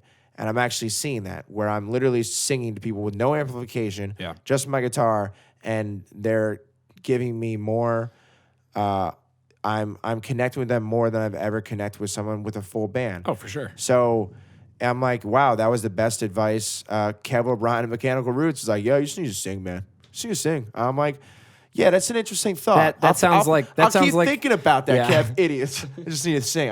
That sounds like advice that he would give. And then it's like, no, but he's absolutely right, He's because 100% it's right. the simplest, dumbest answer right in front of you. It's not really dumb, it's smart, but it's like the simplest answer right in front of you. That is probably what you need to do. Yeah. And it's like, could be go out and bust, but it's like, it depends on where you're at, because I can do that because I've developed a certain control of my voice, Yeah. where it draws people in, and it's unusual, right, for whatever reason. Yeah. And so I can now tap into that, and I can now do it confidently. I think a big part of that is you need to, like, I think what he means by that in part is you need to just put yourself out there and not really be afraid, you know? And that's just go put yourself out that's there. the biggest thing, Totally. dude, is like everybody's trying to crack this code. But That's he also was like, honestly, I see like people really connect. Like I see people connect with your live show. You in particular. So it's like, Yeah. So it's like he recognized. He's like, I'm seeing that this is like a no-brainer for you to be one of your main pushes. Yeah. You know, your live show. Well, your live show is So where it's it's at. like, okay, then touring becomes a major part of my business plan. 100%, yeah. And then also too, it's like you can go, well, how else can I make? Let's talk about making money, right? Most bands, most songwriters, when they think about how they're going to make money, they're looking at all the traditional avenues that they grew up with, because that's what they're used to. So, you know, you have the TV, the sync, this record deal bands, you sell CDs, sell merch, tour with tickets. And there's so much within that already, Well, right? there's plenty of wisdom there, that's for sure. There's so much stuff there. However, this is 2019. You can literally do whatever the fuck you want. Yep. You can do anything. You can sell anything. If you can get people to buy it, or a service, or come to an event and experience, you can do it. Yeah. So people like it's time. I'm seeing people do it. I think Laced in Blue just did a great fundraiser, a poker Oh, yeah, tournament. yeah. And I thought that was a really smart, That's a good outside the idea. box Yeah, yeah. thinking. Yeah, I really because like that, I was actually. happy to go pay $25 to lose in 25 minutes. I was fine with it because it was fun. Did you lose in 25 minutes? Pretty close. Yeah, I lost in like I won like one. I went all in and won a hand, and I was like all cocky, and then I lost like immediately. But I was also like, I had plans that night, so I was like, I'm not really Not a big trying to deal. win. So wait, what was their thing? If you donate to play, it's going to go to the album. Well, that they're trying to make, like or? instead of like a traditional poker tournament would be like 100% of the winnings. That's what you're. Yeah. There was only like a 20% was going, and then so like, they kept raffled off some 80%. prizes or So it was a very like Well, good-hearted but game. they kept and it then they had prizes. They kept it to what? Make their album or what? I don't even know. It was I don't something even with know. their band, But though, my right? point Yeah. is, it's a perfect illustration where I didn't even truly understand a fundraiser. Yeah. I didn't care. Yeah. I just go, well, I like this band. They're my, I know them, and I'm gonna I like to play poker, so Yeah. I'm gonna go. Why not? Right. It's no brainer. Right. So you could take that same thing, and on drive down, you better believe I was, and I thought of some killer ideas. Thank you, Laced in Blue. Nice. But it's like, take that and use that just as a spark to go, you don't need to just go, oh, no one's buying my music on iTunes or whatever. Right. I don't have the streams. But it's like the music industry these days, the music business is all about, it's the side hustle economy. It's the same thing. Mm-hmm. So maybe you teach a rich kid in Beverly Hills piano lessons. I know plenty of people who do that and they make great Good money. friends with a few people right? who do that. Yeah. Maybe you write a jingle maybe you write songs for people for whatever. But it's just I've like done that. there's It's a good time. there's so many different ways to do it. It's just a matter of again figuring it out. And Yeah. it's like it is frustrating, but like it's like you got to figure out strategic ways to get your mind out of that okay. box. So here's an interesting question: is suppose you have somebody like who's just like, man, they're the best songwriter I've ever heard, or they're the best guitarist, or whatever. They're just an extreme talent, right? They're somebody who you feel like sort of does. That's what they should do with their life, but they suck at business. Do you think that they should spend their time honing their? Well, hold on. I'll give you a.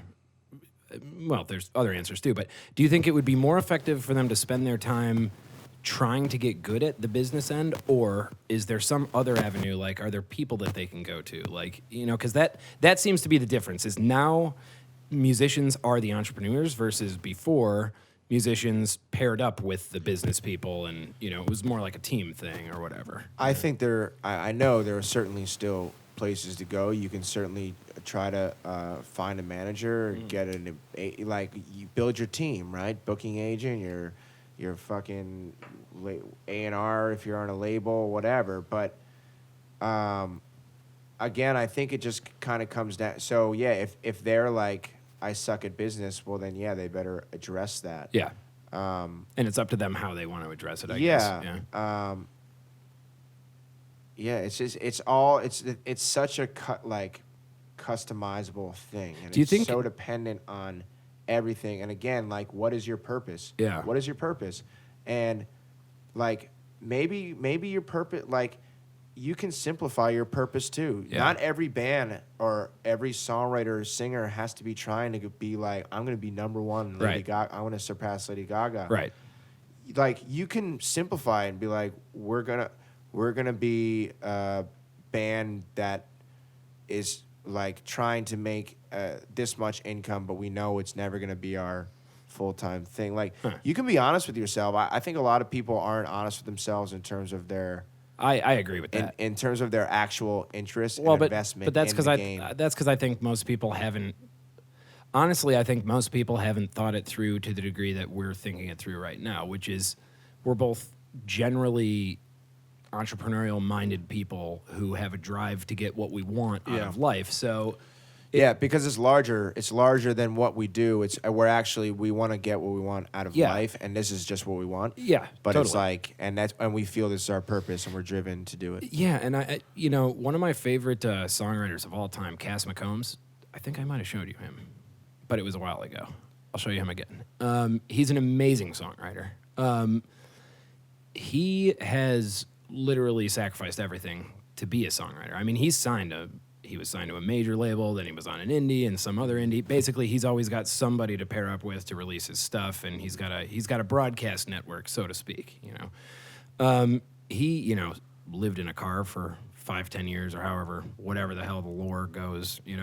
However the story goes. And I kind of think like, look, everybody's complaining like, oh, how do I get this to this level or that level? And it's like, well, maybe you're just not willing to take the leap, so to speak. It's like, look, if you start out, let's say you want to be a computer programmer in whatever industry, you don't start at the middle, you start at the bottom. And the bottom sucks. It means you're working a ton of hours for not a lot of money. And that's what it's like the same thing in music, right? You're breaking your back to try and figure out how to break into this thing. It's just a sort of unique business model, I guess. But you're also just getting like your grip on it, right? Which you need. You're trying to understand it. And the problem with my mentality, and I'm sure yours and everyone else's when I started, and this is what caused me great. Oh shit. My bad. We're going to miss all that. It wasn't that good anyway. Problem with when you started. I'm like, what is it? 3 o'clock? Where's that sativa? Getting pretty late right there. Yeah, what the fuck was it just Babylon about? I don't even think it matters, dude.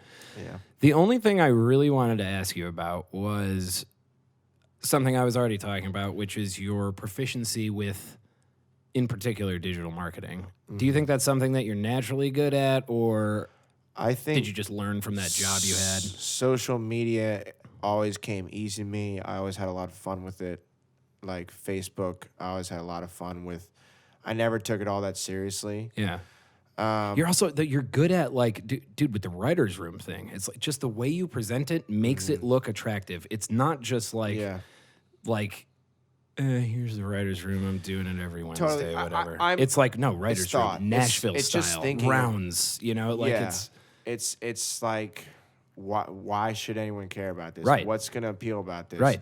You know, there's I say. But you're good at nailing what people will care about. Play, listen, connect, hang. It's like. But I'm even just that, it's not a sentence. It's 4 words separated by periods. Yeah, I'm trying to get across a feeling, and it's something I think that I started to hone into with songwriting of trying to put all these really complicated emotions and feelings into just a few verses and a chorus, and trying to make it be clear and my intention, and then I think that translates to everything.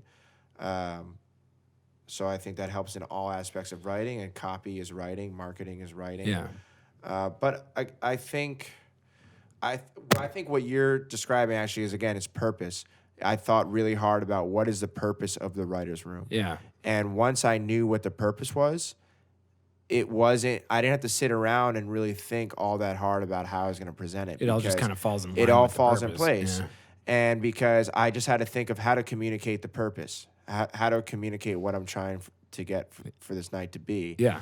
And then as I have more focus on what Greg and Good Company is, and it's the same thing. What I'm is gonna it? apply that. What is it? Oh, Greg and Company is honestly, it's in a name. It is being good company, providing good company. It is being in good company. Like truly, I want to send out positive vibes to attract positive people. There's so much negativity in this world, and like coming out of that digital like toxic internet world, it's like I don't want to contribute to that. So it's like more than ever, I feel like I want to be giving authentic, like my truth. We do write that expression, but it's like I'm trying to give follow your bliss, dude. I'm just trying to share a perspective and put it in terms that can connect with people so that they can appreciate it and apply it to their own lives. So when you write for Greg and Good Company, are there songs that you write where you're like, that does not work in this repertoire? Yeah. So totally. When you write for Greg and Company, do you have like a specific sound that you're going for? Like, it's not about sound. It's about spirit is like what I vibe like. or whatever. Spirit vibe. Yeah. It's like, to me, because if you try to contain yourself by sound, I think that's actually like very inauthentic. I think it's a mistake. And it's a huge mistake. And I think it's sad because the industry that everyone's trying, like the cool kids. I was talking to, I think, like Chris Clark from Sorry Party. We were talking about the cool kids. And it's like, honestly, but the cool kids will come to you when they see you're doing something interesting. Absolutely. So it's like the cool kids are the ones playing by the standard rules. And, K-Rock Locals Only or something. And they're looking for a specific sound. But it's like that sound. And I taught the bands, why do you, I notice you're kind of like a rock band, but you're very poppy. Oh, because we want to make money. And it's like, oh, cool. Well, teach their own. More power to you. How many of them are actually making money? But it's like, to me, it makes no sense because if you're chasing a trend, if you're chasing a sound that is currently popular, by the time you catch it, it will no longer be popular. It'll have passed you by. But also right? too, you're robbing yourself of just being authentic, more authentic, and also too, like that just means like if you think you have a good product, no matter what the sound is, whether it's because of it's offering someone like a message or it just sounds cool. Yeah.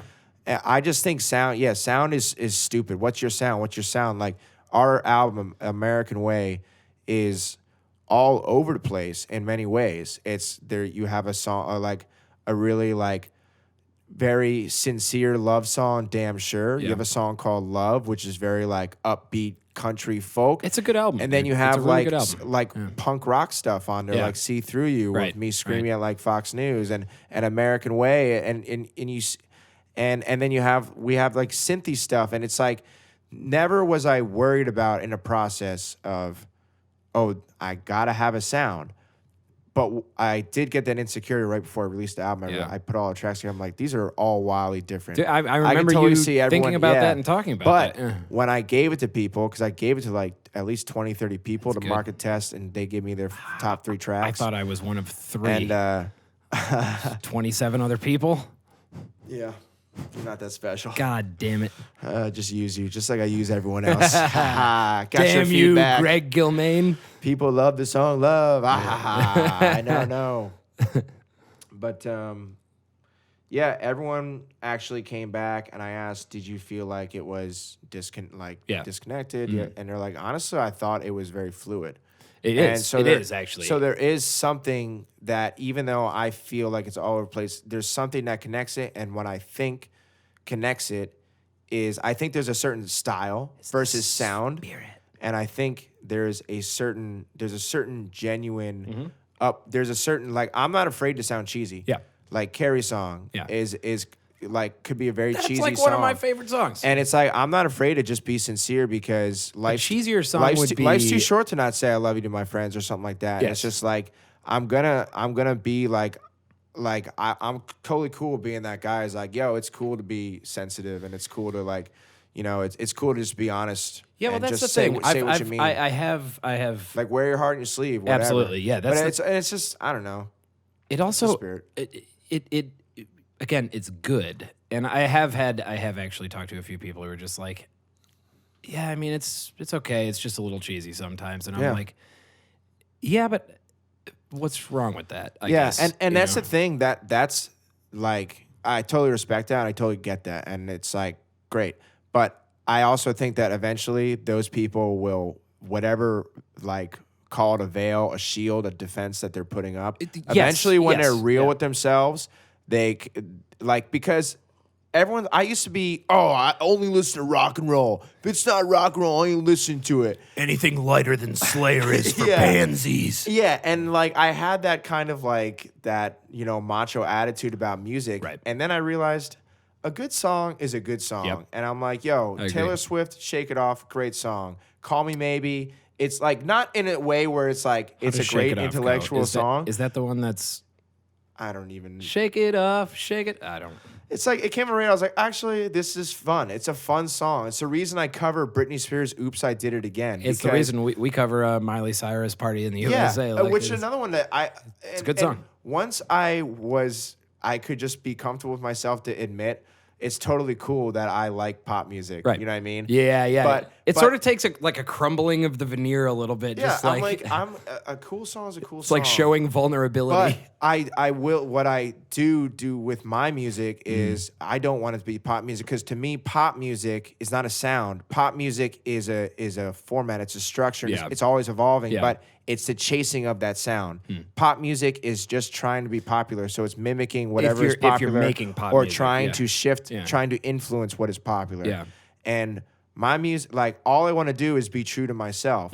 If I'm singing a song about my friend Carrie, who, supported me and like, yeah, that's what I'm gonna sing and be genuine about that. Yeah, that's and it's like that song just sums up But so much. you know what's of, amazing you know, about that? On why I don't care if people think it's cheesy, because for every person who's goes, I have oh, not it's met cheesy, one person who thinks that song is cheesy. but it's like for every person, oh, it could be whatever. There's gonna be so many people that connects with because it is so upfront Yeah. and it is so just a genuine. Where it's like, yeah, that's what it is, and everyone, if they're honest with themselves, can connect with that. I would think 2 a.m. is a little cheesy. 2 a.m. Yeah. How, in what way? It's actually, maybe it's not cheesy. It's just I don't even know how to describe it. It's just very like, Maybe just because it has a ska element. no, it's something about the lyrics. It's just you have Oh, have so what I was saying earlier about you having developed kind of your songwriting skills, you have a very sort of opaque upfront way of writing. Yeah. But the reason I don't think Carrie's song is cheesy is because like it is so hard on your sleeve in the Yeah. right way that it's Yeah. just it musically does what you need it to do. Just like Yeah. the tension and release is perfect. Like, but it's also just like, no, you told me you were the person who supported me when no one else did. What else do you need to say? And it's just, How is celebrating that Yeah. sentiment not something wonderful? You know? and it's in 2 a.m. It's interesting because, and the crazy thing is, this is what I love about what I've been doing is, for every person I said, give me your 3 favorite songs. Yeah. Over the list of people, I got every song at least twice. Really? And so What like ones did you get? every song. Like which Oh, one? you got I'm every saying song on the album was twice. a top. Oh, Was that's like top interesting. 1 or 2. That's very So interesting. everyone has a different. That thing means they you made a good gravitate album. toward. Yeah. Yeah. And like people love 2 a.m. People love 2 Yeah, a.m. people go apeshit for it. Right? Yeah. And then it's interesting to hear his perspective. Oh, it sounds a little cheesy. And it's just like, to me, it's just interesting because, again, it's just all perspective of the listener, people perceiving it. Oh, you know what I'll say is, as I was getting to know you, maybe you played it at that first show I heard you at or whatever, I don't know. As I was getting to know you, though, like I hadn't seen you in a bit. I looked up some of your recordings. This is before I think the album came out. 2 a.m. was available before the album came out? Yeah, it was on an EP. Okay, so I listened to it. I'm like, and really, I think maybe the production on that version wasn't quite correct or something. I'm not sure what it was, but I saw you play it one time live in particular, but every time since then where I'm like, I get it. It's Yeah. just fucking, especially the do do do do do. Like, Yeah. just, Well- no, I don't remember. Just and that's- that the song- triumphant horns. That like, song, come on. That song is very tongue in cheek. Yeah. And the point of the song actually kind of connects to like that melody. Yeah.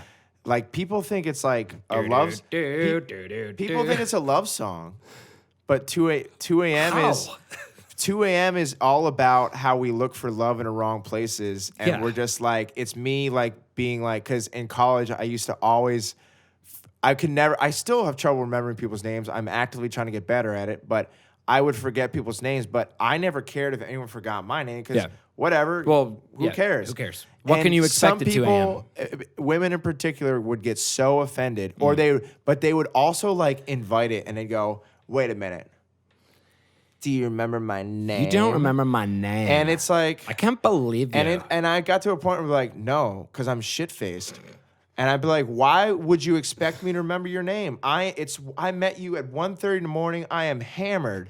You want me to remember your name? Yeah, what did and you so expect? That song is all about like how crazy it is. Right. Literally crazy, like, or insanity, where you do the same thing expecting different results. Yeah. That we go to bars expecting to meet like a lifetime partner or somebody Yeah. you can fall in love with. Yeah. And you meet some asshole who fucks you over, but it's like, why are you worrying about, if you're at a bar getting shit-faced, you're about to go home with some guy you just met, and now random you're, because he stranger. didn't remember your name. Yeah. And it's like, but by being just in that entire situation you have yourself in, so it's like the idea of like, I think I'm falling in love. It's like, no, I'm not. Like, I just met you. that is a good part of that song, by the way. Yeah. I think I'm falling in love. and so people hear that. And Yeah. then they connect it to, it's about love. Well, at some point, that song also became much better live. I don't know what it was, but I picked up the electric. was that what it was? That's Dude, it fills out the sound so well. Yeah. Like it really does. It just became a whole new, it got the bombast that it didn't Yeah. have before,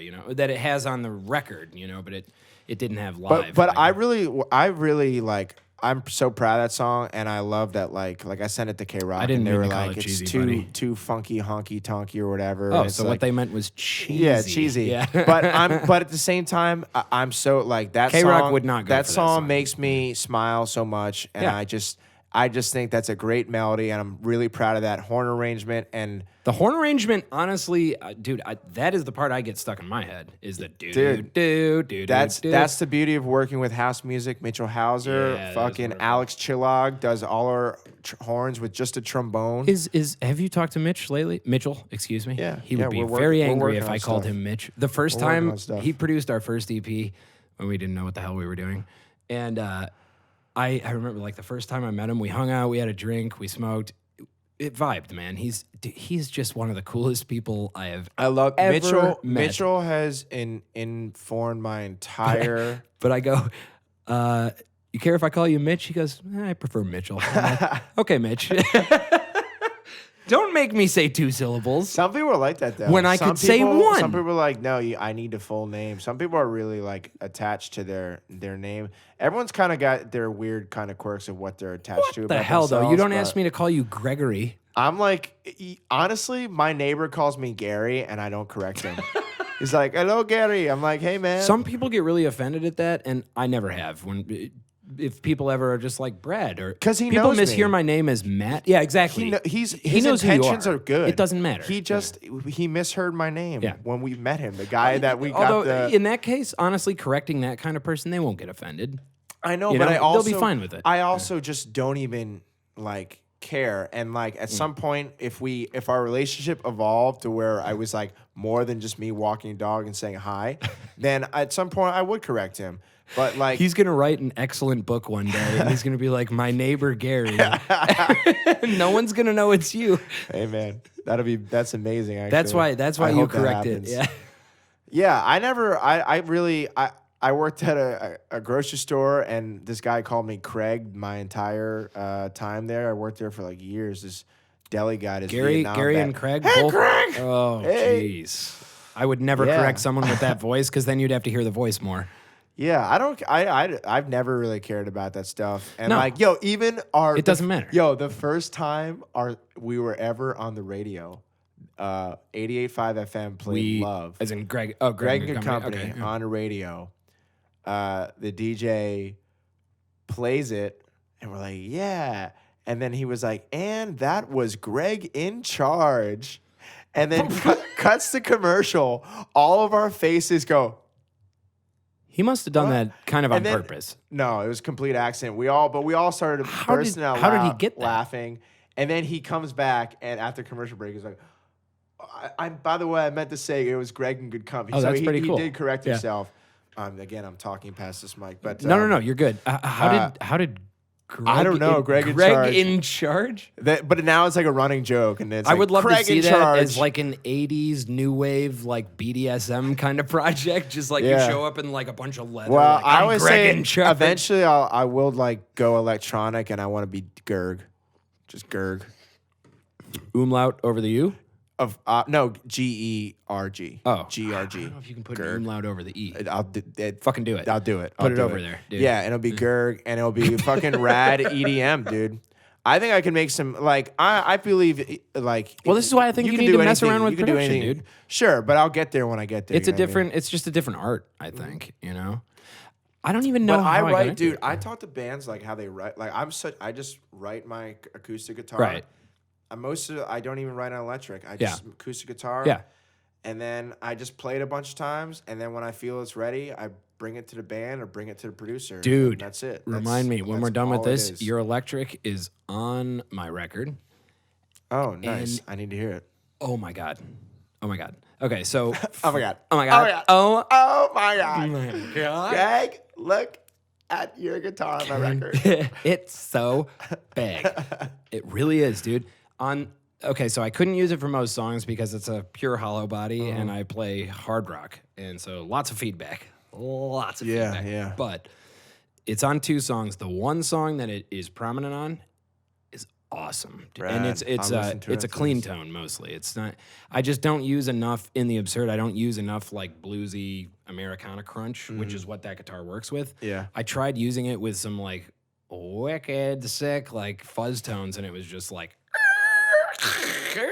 It's just like every time I wasn't hitting it, the feedback was just like, oh my God. Like, but oh my God, I need to show you that. Yeah. Yeah. I forgot. Anyway, so what are we at? We're at 92. We're coming up on wrap up time. Yeah. Let's wrap it up here. For sure. Which means that I need to ask you a final question because I asked this of everybody. And By the way, it's a good conversation, man. It's good talking to you. seriously. And that is it's always a pleasure, man. Yeah. Thanks for having me. Seriously, man. Absolutely. Cheers, Thank you for brother. coming. Yeah. And people should note that Ben is actually a pleasant person to talk to. Yeah. That's actually like that wasn't what I was saying. They that- should note, but they should note that, damn it. I like as soon as I met you, you were just like we immediately clicked because we you did. you Yeah. could just talk and hang. Talk it out. And by the way, that's the last thing I'll say in terms of like because You can go for another 30 like- minutes, baby. Come on. no, like no, it's really important if you want to kind of get ahead in this business. Yeah. You got to know how to hang. Yep. If you cannot hang, then you're going to make it so much harder on yourself because you're missing out on so many relationships that Yeah. are formed by hanging. People, when they like you, most of the time, they just want to, you just want to feel comfortable around you. If they're Yeah. comfortable, like it starts with a, hey, hi, I'm Greg, and okay, see you. And oh, hey, yeah, I met you at that show. Totally. Oh, you want to get a beer? And then it's like, it becomes, but it's like because you're putting in the time to hang. That's how you grow your community. And again, that's why I do Writer's Room. It's not a show. It's not an open mic. Yeah. It is a hang. And literally, I'm just like jumping on stage and saying stuff like I literally like it's like, oh, sorry, dude, I gotta fuck you over. You can't play another song. Sorry, I gotta move it. And like it's just a very laid back thing because it's not about having this polished show. It's about we're just hanging out. Yeah. You're sitting 5 feet away from me. Like Would you be able to differentiate your writer's room from Lucas Flood's oh yeah, it's a open mic completely kind of different thing? vibe. How so? Well, just the format of the show. That's one artist goes on, they play 3 songs, Right. and then there's they got to do the sound. Mine is more of like it's just because of it changes, and there's an open mic component, and there's also the wild card. So people are going there for different reasons. Yeah. But there's a different energy in a room just simply because I'm putting artists on a stage together. That alone creates a different energy, but also it's my approach. Yeah. I like Writer's Block LA. I like Mondays. I think those are great shows. I'm Yeah. not saying those shows suck or anything. No. But I'm just trying to do a different vibe where it's more about there's a warmth. I'm gonna be like, hey, if I see you sitting there, I'm gonna go up to you and be like, hey, are you here for Writer's Room tonight? Yeah. You know, yeah. Oh, are you a singer? You know, whatever. Yeah. I wanna meet people. And I want to see people play an open mic so I can book them. Like my whole philosophy is I'm not going to book people off of like an EPK. I'm not going to put a call out on a Facebook page saying, hey, I know so many amazing songwriters, yourself included. Yeah.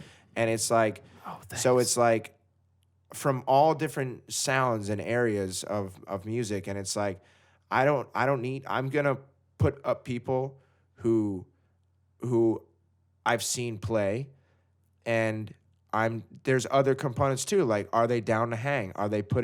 Do I see them putting like the work into like to be a part of Writer's Isn't that the Room? case though? It's like when you hang out with people, you find out, is this somebody I can kind of rely on in a certain way? I just want to know Is that they're an in LA it for the thing right or is that reasons. a life thing?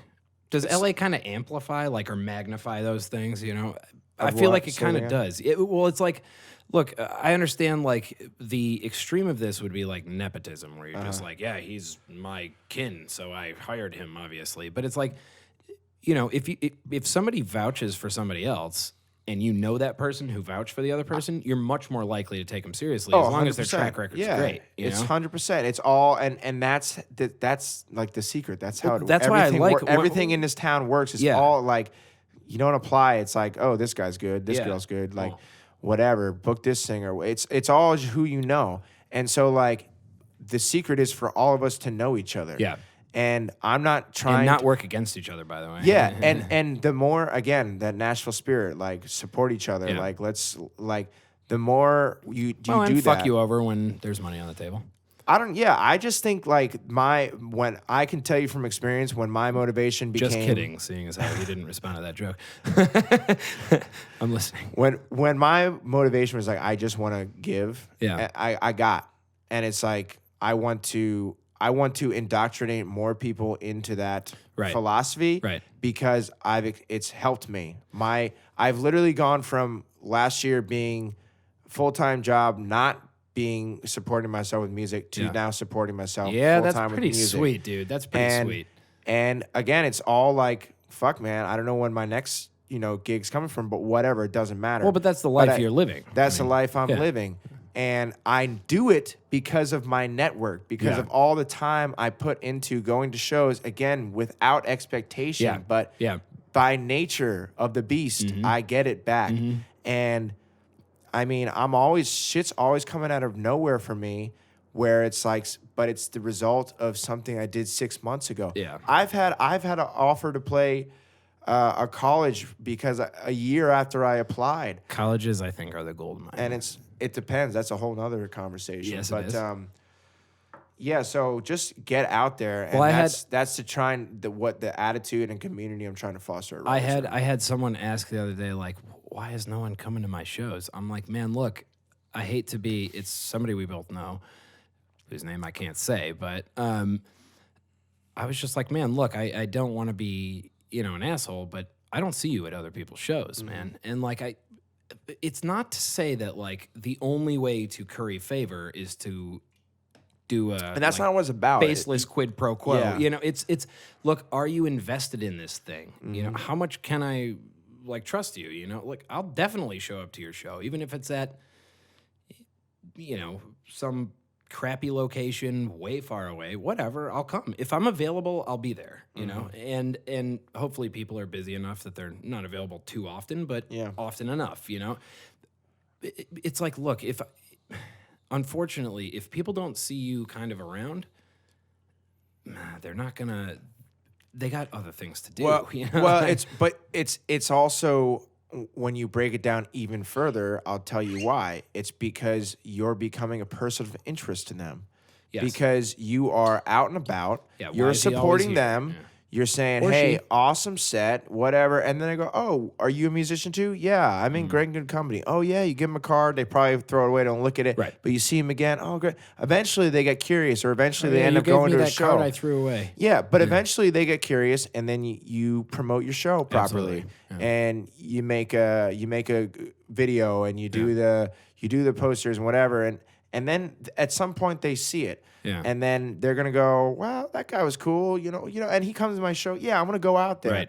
and then they might go, kind of cheesy, not into it, and they might go, I love it, great songs, but the point is just fucking support for the intention of supporting, but you will get so much back.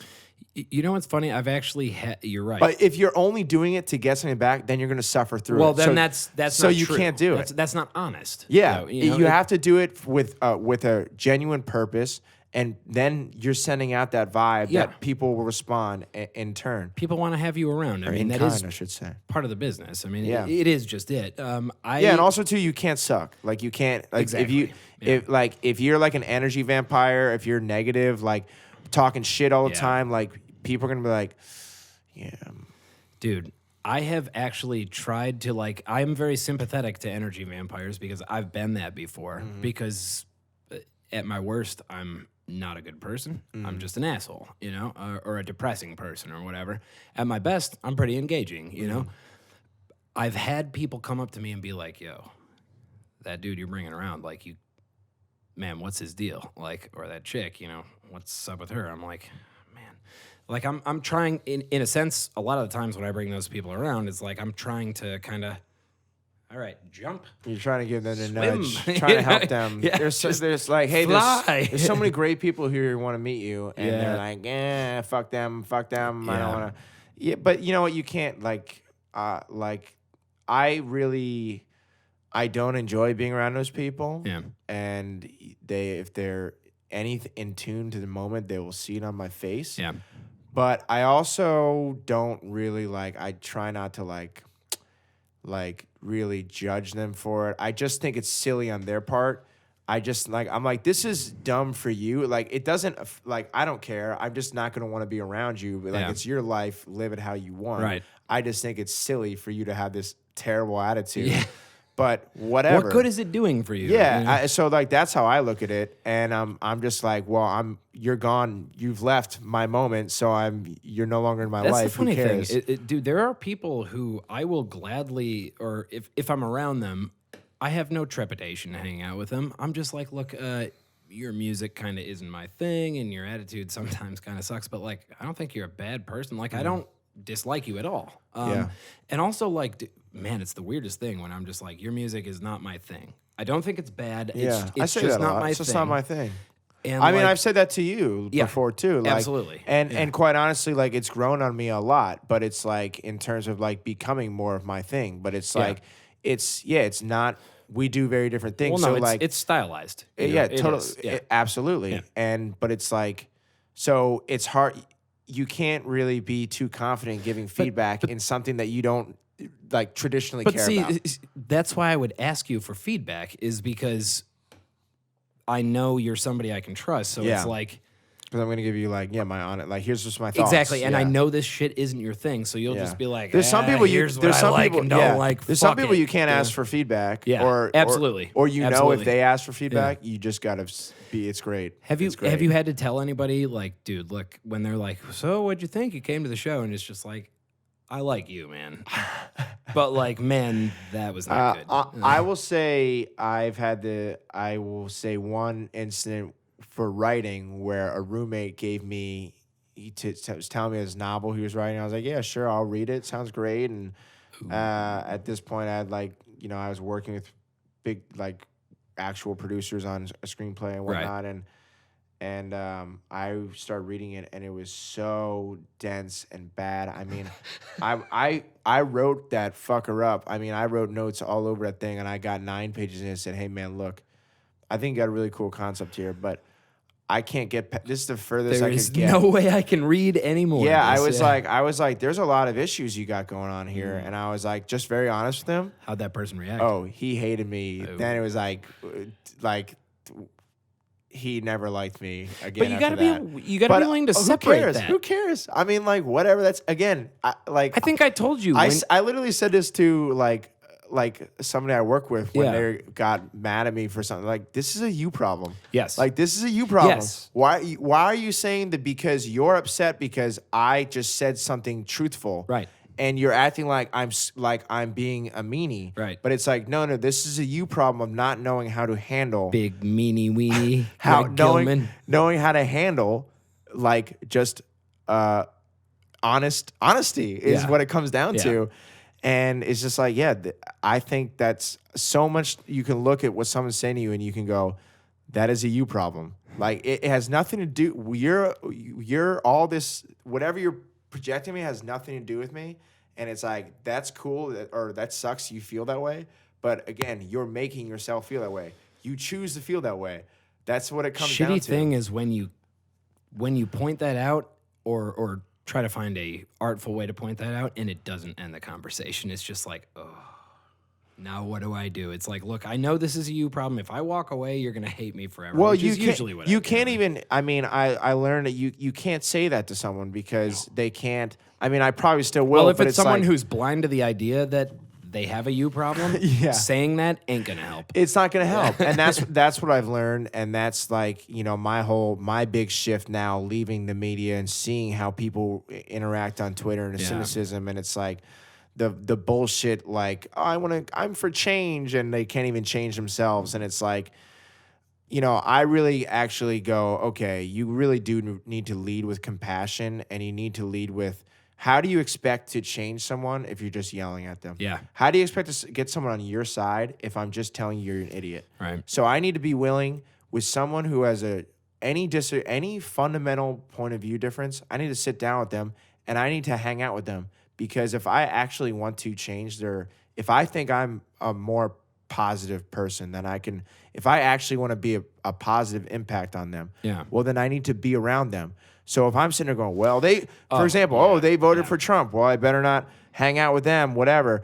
Or if I think they're actually like, I recognize they're a good person, but they're on a wrong path, right? They're making bad decisions. Right. Well, if I sit there and just shame them, do you think they're going to respond to that? Or if I take the time to sit down and talk to them and instead of like confronting them, just let them lead by example, let them see, how I think. And maybe they'll be like, or maybe not. But either way, it's like that is the only way you're going to create change in this world is by interacting with the very people that you disagree with. You need to unite with your polar opposites. Absolutely. And I've never strayed away from like hanging out with people from different points of views. Like, of course, there's extreme examples, right? Yeah. But it's like, Well, that's the thing I always say. Whenever people are like, "Oh, you hang out with someone who like, votes for Trump or whatever," I'm like, "Yeah, but look, you because can't they're an American. You can't equate that with someone who's just. It's not automatically the case that someone who voted for Trump is they're Nazi. They're manipulated. They're Look, manipulated by our system. Whatever it is, to they're vote not the same as someone Yeah. who's just like, no, white people are the best and men are the best also. It's like, Yeah, but either No. way, but it's just like that's a whole nother rabbit hole, yes, like, right? that's a very deep rabbit hole. Yeah, but the point is though that it's like and at any level, and again, this relates to what we do as hanging. Yeah. We need to be able to hang, and as a culture, what I want to introduce more into LA music scene is more just hanging, more community hanging, and more connection within the LA music scene and abroad. The more connected we are as DIY independent musicians, the more success we all have. If we create that, that net, like now the power really is in our hands. We don't need labels anymore. And so if we come together and connect and we just help each other out, there is room for all of us to succeed. Yeah, we will all be, there's plenty of money to go around because like this idea that like At least like, $300. I can't tell you how I operate. Whoa, the absurd's gonna steal my business. No, because we're two totally different. Like, Don't think so. yeah, it's like I am going to take tips from you, though. you're going to Like to- I am, and I am looking at other people who are my contemporaries Yes. and being like, "Fuck Dude, yeah, I'm going to do that." That was a great when idea. I see like you have many friend's- great ideas. When I see a friend's band like in like a blog or something, even though I used to do this, I used to be like, oh, okay, I now write that reporter's name down, email, in case maybe I'll try to hit that blog. Aside right? from a select few blogs, don't worry about it. Yeah, no, but yeah, ultimately I go media's a waste of time at this whatever. point. But Although, didn't you put some? Did you not? Did you do a PR campaign for I did American a Way? PR campaign. And you feel like it was a waste or what? It was what it was. I don't know. I won't say it was a waste. I think that given that we were nobodies. Well, so what would you coming do other than that to like push an album if you're going to put an album out? You know what I mean? Well, I would just like try different ways. So I would put so if you're gonna spend $3,000 on a publicist, well, I'd rather, with what I know now, I'd rather spend $3,000 on social media marketing. Right. Of course, I'd throw in other things, but that's just one example. Well, of course, where isn't I that think, publicist supposed to be good at social media marketing? No, or- they don't do that. It's a whole different thing. So you hire a publicist who just deals with the media, right? Like the publications, not social media. They're the Say traditional what? media. And then, of course, because you're nobody fucking gives a shit about you. Right. And then so you get a bunch of no-name blogs. Yeah. But at the same time, I also love some of those no-name blog write-ups, and it was really cool. One guy, like, it was called The Odd Nugget. He wrote the coolest review, like this poetic review of American Way, and it was one of the most interesting reviews I've ever read because his language went to a rhythm. It was really cool. But a lot of them were just bullshit. Wrote up the press release, just or like some of them were shut down already. Some of them like we went on No Depression and like which is a fairly big Roots Americana blog, but they didn't even put us like on a main page. It's like what's the point? Yeah. What's the point? Yeah. And nowadays more than ever, it's just like I know plenty of bands that have been featured in Billboard, featured in Rolling Stone, and it's not helping them. But what is helping them is that, you know, if they get like a viral video or if they get the right sync placement. So it's like, if I'm going to, in terms of what I want to achieve from releasing a record, spending a bunch of money on getting a write-up from Billboard or Nylon or Buzz Bands, whatever, it doesn't matter. No one cares. No one's fucking reading the shit. No one's going to Buzz Bands LA and fucking clamoring to read the fucking latest piece. It's just not happening. The only reason the people that are there, I'm sure are a few diehards. I would set Buzz Bands apart from the other ones only because Buzz Bands actually has a local grip. Sure, but again, it's not gonna and propel the reviews, you. The reviews that we got, it's not gonna propel you to anything. You're not gonna. I agree and disagree only because so my argument with when we did the satellite residency, I was just kind of like, look, what the hell is this doing? And Josh was consistently like, no, it's like pushing our image and blah blah blah. Buzz Bands did do that. Like we did not pay anything to them. I think there's people pay attention to them. That's my only point. There's certainly nothing wrong with. I would certainly take the press. I would say my point is just in terms of where you need to invest your money. If you're spending money for that, that's what I'm saying. If you happen to get it, great. If someone's doing it, I will do an interview. No matter how big, if it's a high school kid for a school project, I'll do it. Aren't you? It's like, yeah. No, but it's like I will happily do it because I believe that like I'm a small independent artist, so therefore I need to then I want to then support by giving just my time to talk to them if someone wants to interview me, just like an independent journalist or a blog, whatever. Because it's fun to hear yourself talk. That too, but you just never know because you also want to grow with these people. If you have a good relationship with someone who's driven, absolutely, and then you like, hey, maybe they're nothing now, but 5 years down the road, they could be getting especially when you're at a point when everything is kind of in flux and is chaotic, and there is no definitive model for how to do things economically. It's like, pick your allies and work with them. Yeah, you know?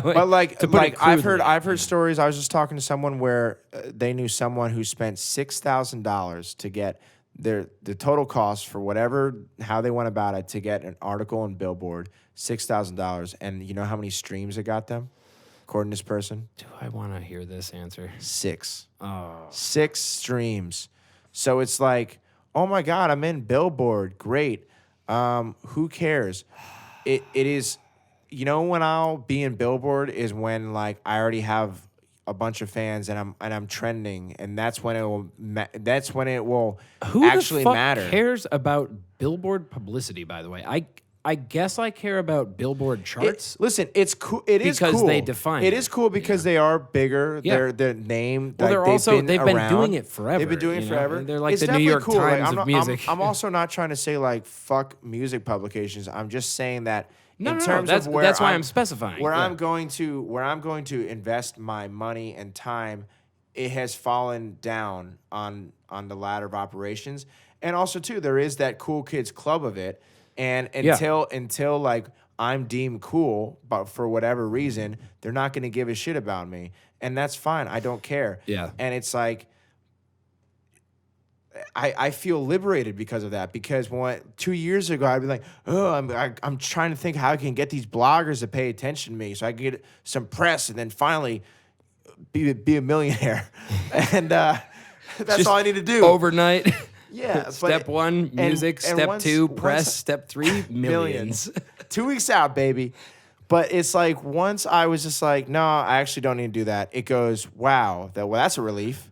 That's one less thing I need to worry about. Yes. And then eventually I got to the point where I'm going, oh, okay, here are 3, which I won't say, but it's like here are 3 components of like my publicity push for my next release, and here's how I'm going to do it.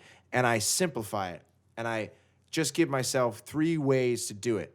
And it's like, here are my 3 attack points, and they're all achievable. And it's like, I think about where I'm going to put my money, and where it's going to have the most impact and why.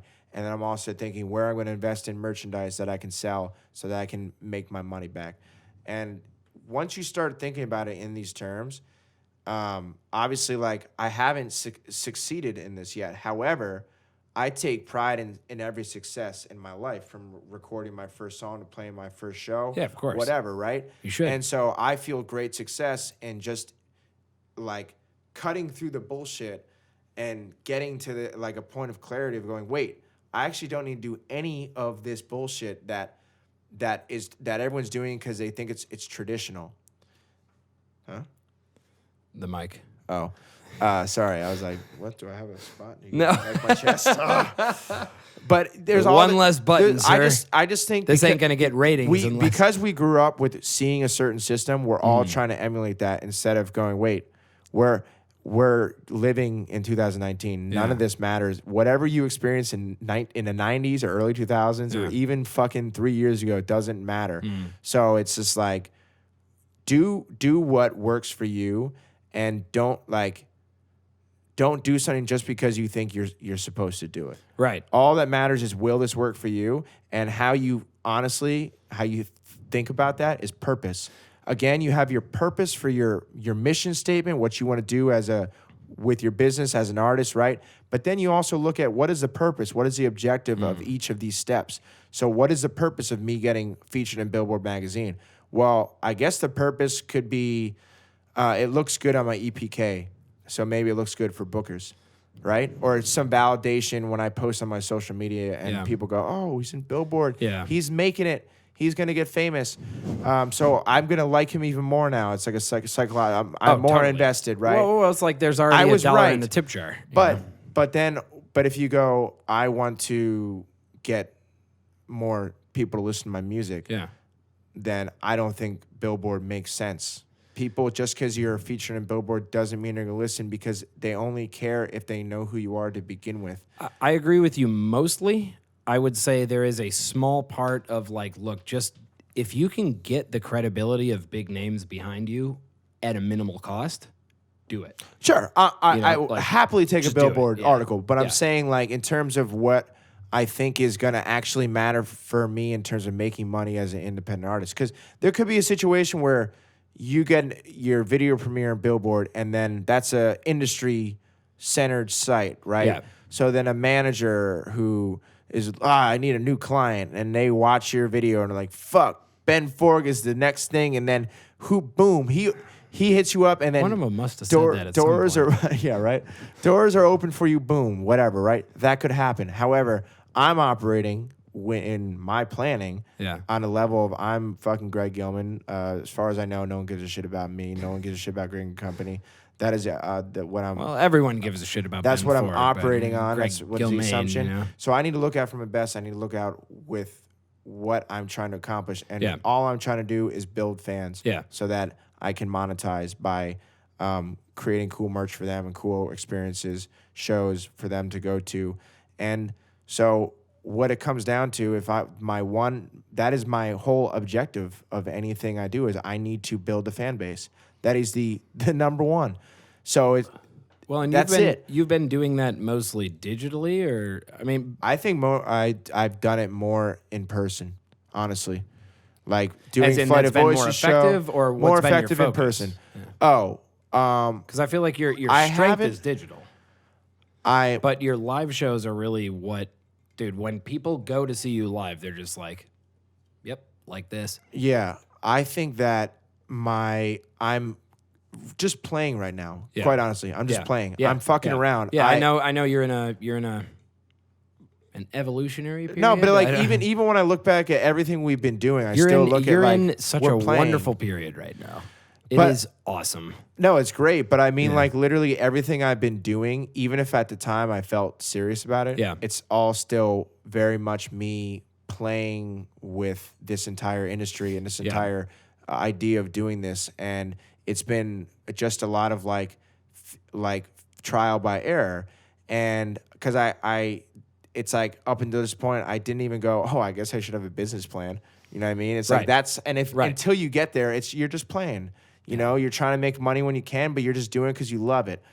And so I've just been playing, but I will say that, I've realized the importance of digital, and I pay attention to that stuff, and I, trying to get better at it and like understanding the platform and seeing what works for me and with how people are viewing my content. The stuff you put out though works, in my opinion. Like, But what do you mean? Actually, I'd be curious. Like, what do you think works? what I mean is that I think your strength is in the live show because of all the things we've talked about for the last half hour. But I think your way of marketing yourself is in the digital realm because that tends to be what you're good at. Like I, without giving the secret sauce away, like when I look at your stuff, I'm like, man, he's good at that. Like I really do feel that way on Facebook, on Instagram, on any realm, you know? And I guess I'll juxtapose that with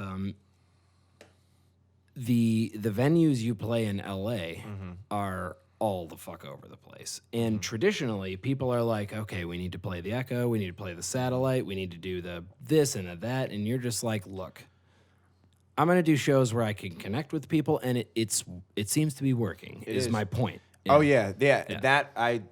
So I don't want to spin it in a bad way. And that's a really good, I think, point of this idea of people feel like I need to play this venue or that venue to be taken seriously. Yes. And I was in that mindset, and I was literally suffering because and I feel like you broke apart from that. I wasn't getting, I wasn't getting gigs at the Harvard and Stone. I wasn't getting gigs at the Satellite. Right. I wasn't getting gigs at the Echo. Right. And K-Rock doesn't like my music. It's too funky, it's not. I'll turn. What did they call it again? Funky honky tonky.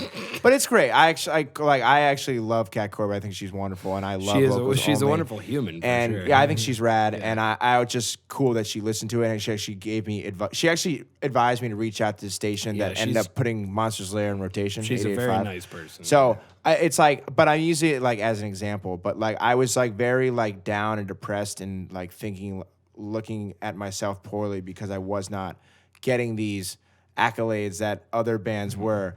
And at a certain point I go, wait, I talked to other bands about their experience with these venues. I go, wait, why do we even want to play this venue? Because it sounds like I can't make this money at this venue. Yeah. So I view like Lucky Strike, for example. I worked really hard to get a good relationship with them, and they were great collaborators, and it was a great show. And I also learned from Flight of Voices in terms of how they put experience over just a show. They want you to they're all about set and setting. Yeah.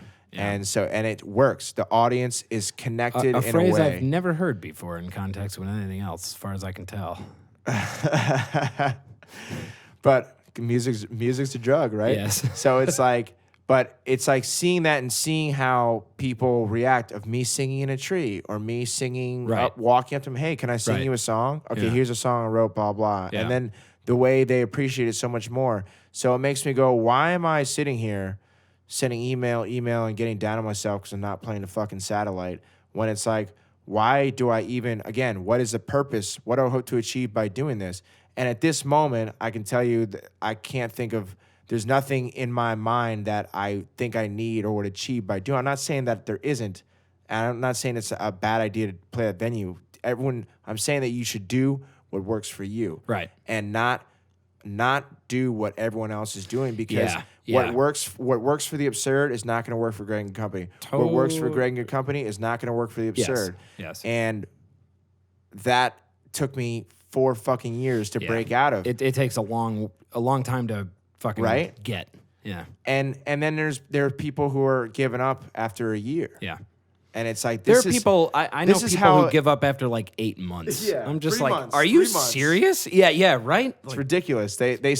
People set a time limit so they can feel good about what quitting. kind of investment did people you think go, you were oh, making? well, if I don't make it in 3 months in LA, I'm moving back. It's like, okay, you just went on vacation. You were never going to make it in 3 months. All right. Well, I got to ask you the last question because... way too long. No, it's not way too long, but it's too long. That was good talk. All right. So, yes, it really was. Unfortunately, last question is 5 bands. or artists you can't live without. The idea is that basically you go to some desert island somewhere, yada, yada, yada. You only have the option to take with you 5 bands or artists. You can take their entire catalog. As people? Yeah, as people. Why not? Yeah. Probably not. Just their music. Like basically, you're not allowed to listen to any other music other than these 5 artists or bands. So you can take that as your favorite bands now or things that influence you, whatever it is. All right, I would say without a doubt, just off the top of my head, Rage Against the Machine. They're one of my favorite bands of all time. What's your favorite album by them? It's tough, honestly, because like I just listened to Evil Empire for the first time in like years when I was on my road trip, and every song I had to listen to at least 3 times, and I was just like losing my mind over how good the lyrics are, and just how powerful and the shit they're saying, and like realizing I'm listening to that in 6th grade. My cousin Nathan gave me that CD in 6th grade. So I'm in 6th grade talking about Viet Cong, fuck the police, like all this shit, turn on the radio now, fuck it, turn off. And it made no sense to me. Yeah. But think of how I am now. Yep. Like, look at me. I'm wearing a fucking Lebowski sweater. It's just like there's a certain straight from the there's movie, a certain like mentality that I was like, it taught me to be true to myself in a way that nothing else could. Yeah. So I love Rage Against the Machine, and even though it's like not, hey, they're coming back to do Coachella. I'm going to Coachella. Are you really? Fuck yeah, I'm not missing it. Do you already have your ticket or no? No, but I'm going. I'm gonna figure it out. My best friend's flying out to go with me. I'm fucking getting there I'm gonna one go. way or another. Yeah. As soon as I heard that, I was like, I texted my friend. I was like, "Yo, you want to go see Rage at Coachella?" Rage head. Okay, so that's one of All 5. Right, so that's one. I would say Weezer. I love Weezer. Okay. I really like. Do you have a favorite album by them? Blue. Okay. Blue, but I love Pinkerton, and I like White Album a lot. I love Everything Will Be All Right in the End. Is their most popular album the White Album or no? Pinkerton or Blue is their 2 like albums that everyone loves. What did Pinkerton have on it? Pinkerton was the one, so they released Blue, and then Pinkerton was the second one that critics hated, and then it basically Rivers like couldn't handle the negative feedback and like quit, and then they came back with Green Album, but after like once they came back with Green Album, people started listening, or people in the late 90s. Wait, did Green Album have a bunch of hits on it? Yeah, Island in the Sun, Hash Pipe. Okay, that's the one I Photograph. Yeah. So Pinkerton was before, and that one goes. Look at this photograph. Oh no! And every time it makes me laugh. That's my 3rd band. I can't live without. Okay. And Creed, Rage, Weezer, and Spice Girls. Obviously, Nickelback goes without saying. Can I have 5 more? Springsteen or Nickelback? Chad Kroeger. One or the other, really. Actually, not poor Nickelback. Nickelback made so much money. If I were Nickelback, I would just be fucking rolling through town, and be like, "Fuck you." I think that's what they're doing. I think that's what they're doing. Like, I have nothing but respect for Nickelback. I mean, fuck it. I don't care. Like, I don't like their music, but I wouldn't characterize my position on them that way. But they made a shit. They did it. Do I hate them? No. They achieved the dream we're all trying to get. They figured it out. Whatever. Yeah. And for their first 2 songs were all right. they sold themselves out for something. I hope it's good. I don't think they were ever really like a band that really sang from like a point of view. No. That wasn't the structure. It was very like pop kind of country rock. Well, they had this song. But anyway, enough about Nickelback. Yeah. Animals is all I'm saying. That song. Do you know that song? We can't talk about Nickelback too long. I was trying to be nice. Anyway, okay. I was trying to be nice about it. All right, so you got Weezer, you got Rage. You got 3 more slots. Let's see here. I'll be surprised if no singer-songwriters show up on this list. That's the thing. It's tough. I mean, I guess I can only say like right now. Into the mic. I guess I can only say like really what I'm listening to right now. Too loud. Move away. No, I'm just kidding. I would say John Mayer. I really like John Mayer's stuff. Yeah. I can listen to it on repeat. I love his lyrics, the way his perspective on like Did you see a that? Love song. It's not just a boring love song. It's a very unique, true perspective that it's a slice of life song. And then obviously his melodies, his voice, and his guitar skills. I think he's been one of the best for maybe 10 years, dude. I really do think that. Yeah. He's really good, and his versatility is insane. Did you see that music video comedy? What the fuck was that? New Light, where he did it. Was it New Light? The If screen? you see me in Yeah. a new light. And that's a brilliant example of someone thinking outside of the box, going, Smart why fucker. am I going to spend Yeah. $1 million on a music video when I can just go do this and this and it's going to go viral. and yeah, it's know, going to go viral. yeah. So it's just like the more creative you can be, just forget trying to do what you've seen growing up. Stop trying to emulate. Stop trying to be the band in a white room, like Absolutely. rocking out. Yeah. Like do whatever is true to your purpose. All Which, right. by the way, if you have to pay that much money to be the band in the white room, like, man, you're wasting money. Yeah, you're wasting money. We made a great music video. It's called Build the Wall. produced I by, love that video. yeah, I love the whole process. Dude, I love that legitimately, it brought the community legitimately, together. by the way, yeah, I feel like motivated a lot of people. Oh, Like, totally. Yeah. Totally. I got a bunch of calls after that That video. is great, dude. No, and that was a cool video. I mean, I really liked the No, Build the it was Wall just, I video. think it was just the first video from this particular community to be like, okay, we give a shit. Like, Yeah. we're going to make something, you know? Okay, so we got Weezer, we got Rage, we got John Mayer. I'm going to say Tom Petty and the Heartbreakers. I love Tom Petty. I think he's one of the best songwriters of all time. Love his voice. Tom Petty. Tom Petty. And now I go with Bruce Springsteen. Do you have any runners up? I feel like this was too quick. I don't know. The thing is, honestly, I'm not attached to all, like, I guess... I get the feeling I guess that, Foo Fighters, would be my Yeah. number 6 because I've Okay. always loved them. But like, I'm like, people say, what's your influence? And I say the radio because I listened to the radio all the time growing up. okay, and so wait, really quick. We got Rage, Weezer, John Mayer, Tom Petty Springsteen. Oh, and Springsteen. maybe. Okay. Tom Petty and Springsteen? Yeah. So that's 5. Do you have like, because you do have this sort of raw / punk influence, do you have favorite like punk? Yeah, I love like I grew up in pop punk, so like Taking Back Pop Sunday. punk, okay, yeah. I love this band called Midtown. And Do you think I don't know Midtown? do you know Midtown? Yes, I do. Yeah. It's just rock and roll, baby. Just rock and roll. Yeah, sort of. No, but do you remember that song? Yes, yes, Isn't that like- Oh, that's Newfound Glory, actually. Yeah, I was gonna. But Midtown's is similar. But yeah, Newfound Glory, all that shit. Sum 41. I loved all that stuff. Well, that's all. Yeah, But- pop punk shit. But yeah. I think what I grew out of is just the kind of silliness of, not like silliness Right. in a way that they're trying to be silly, but like just how like none of it mattered. Like it was a bunch of like immature like reactions to life. Them singing about like the whole emo Yeah. like stereotype, but it's I like can't take it seriously. it was, I remember talking to a friend of mine who was in the emo band. He's like, I can't write about anything but girls. Oh my god! And I'm like, we are so far over 2 hours, dude. I'm sure, dude. Oh, we're so far. All right, well, we should end then. Yeah. Well, whatever. If you put it up, who gives a That's fuck? how it ends. You want It's to do? there. You want to do bonus content? I'll put it up later. Oh no, we can whatever. It's I done? shouldn't go. Well, we can keep talking. I don't give a fuck. But Yeah. All right. Give it. Hold on. In which case we're gonna be like. Oh wait, shouldn't we do an official goodbye? I Well, guess I I kind don't of think like we our had an shitty official goodbye. hello. Yeah, it should. All right. Yeah, there you go. That's Wasted potential. wasted potential. pretty Farewell. much Fuck off. Sums it up. I like how I'm like, I just want to be good vibes. Fuck off. I just want Greg and company to be nothing but good vibes. Dude, I'm Fuck putting off. positivity into the world. Oh, fuck you.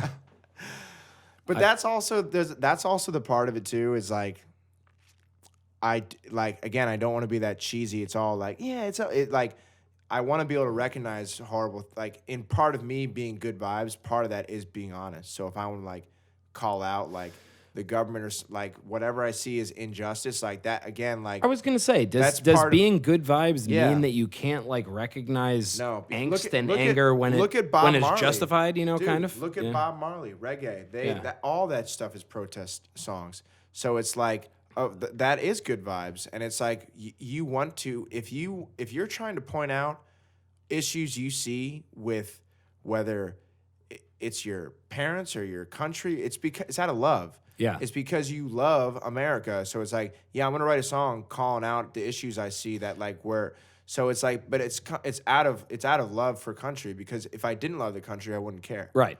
Right. I wouldn't even talk about it. Yeah, I don't give a fuck about this country. Yeah. But it's like, I mean, I do. Except for the fact that you love it. I love it. No, I'm saying like that's I don't give a fuck. Whatever. I'm not gonna talk about it. But it's like I'm gonna write songs about it because I love it. I'm gonna write songs, in frustration to stuff that's happening in the news because. Well, again, you have to know what what kind of thing you're trying to put out there. You have to know what kind of thing you're trying to convey, and that will dictate probably everything else you do. Yeah. It's done. That's the bonus content. All right, All there right. we go. That was some good bonus content. Well, you didn't know, I mean, I've done bonus content with some other people, but it's just like, all right, we're going to be fucked up for 15 minutes and just be like, yo, man, one time I was like, in a bathroom. dude. No, that's how the podcast with Will starts, and we might have to refilm that because it was no good. All right, I've this will done one be. of those where I've recorded someone, I just never put it out because I was like, as me as the interviewer, I felt I failed to It's just actually bring. no good. Yeah, I was like, he never complained. Although I feel like, dude, this was pretty good. This is good. It's a lot of interesting stuff.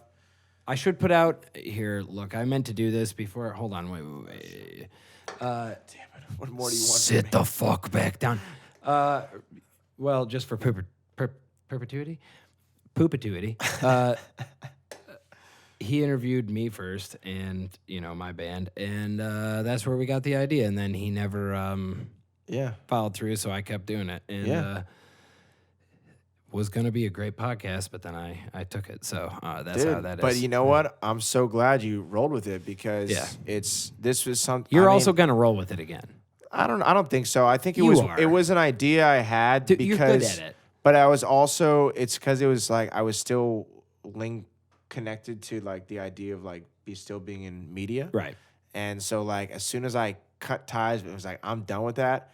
Yeah, my idea, like any desire I had of, this would be a cool website, or like, yeah, this would be a cool podcast. It goes, no, that's a waste. Like, that's not me. You're also one of the few people who's good at it, though. I think if I did a podcast, it would be like about like far out. Sure, maybe it'd be different, shit. but you're good at that shit. But I would. It's like far down the road though. That's what I realized. You can't, if you try to do everything, it's like just one step at a time, and then everything leads to the same thing. Like it's you get there, but you just gotta.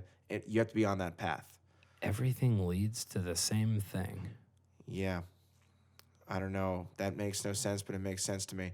Like, the idea being that I believe I will be like a film director, and I will be, I could have a podcast, but the only way to get any of those things is to do one of them first. Right. So I have to pick something and run with it. Yeah, by throwing myself into the here and now of music, of doing this, everything else that I want to do will happen as a result, because it puts me in a position, it gives me more leverage, more connections for whatever, right? And also too, just creatively, the more you run with some kind of purpose and mission, the more you get confidence in your creativity, the more you just want to be creative more often. It's flexing a brain muscle. The more you get confidence to just to literally go, I'm gonna, like your first show, I'm producing my own show. Hope people come.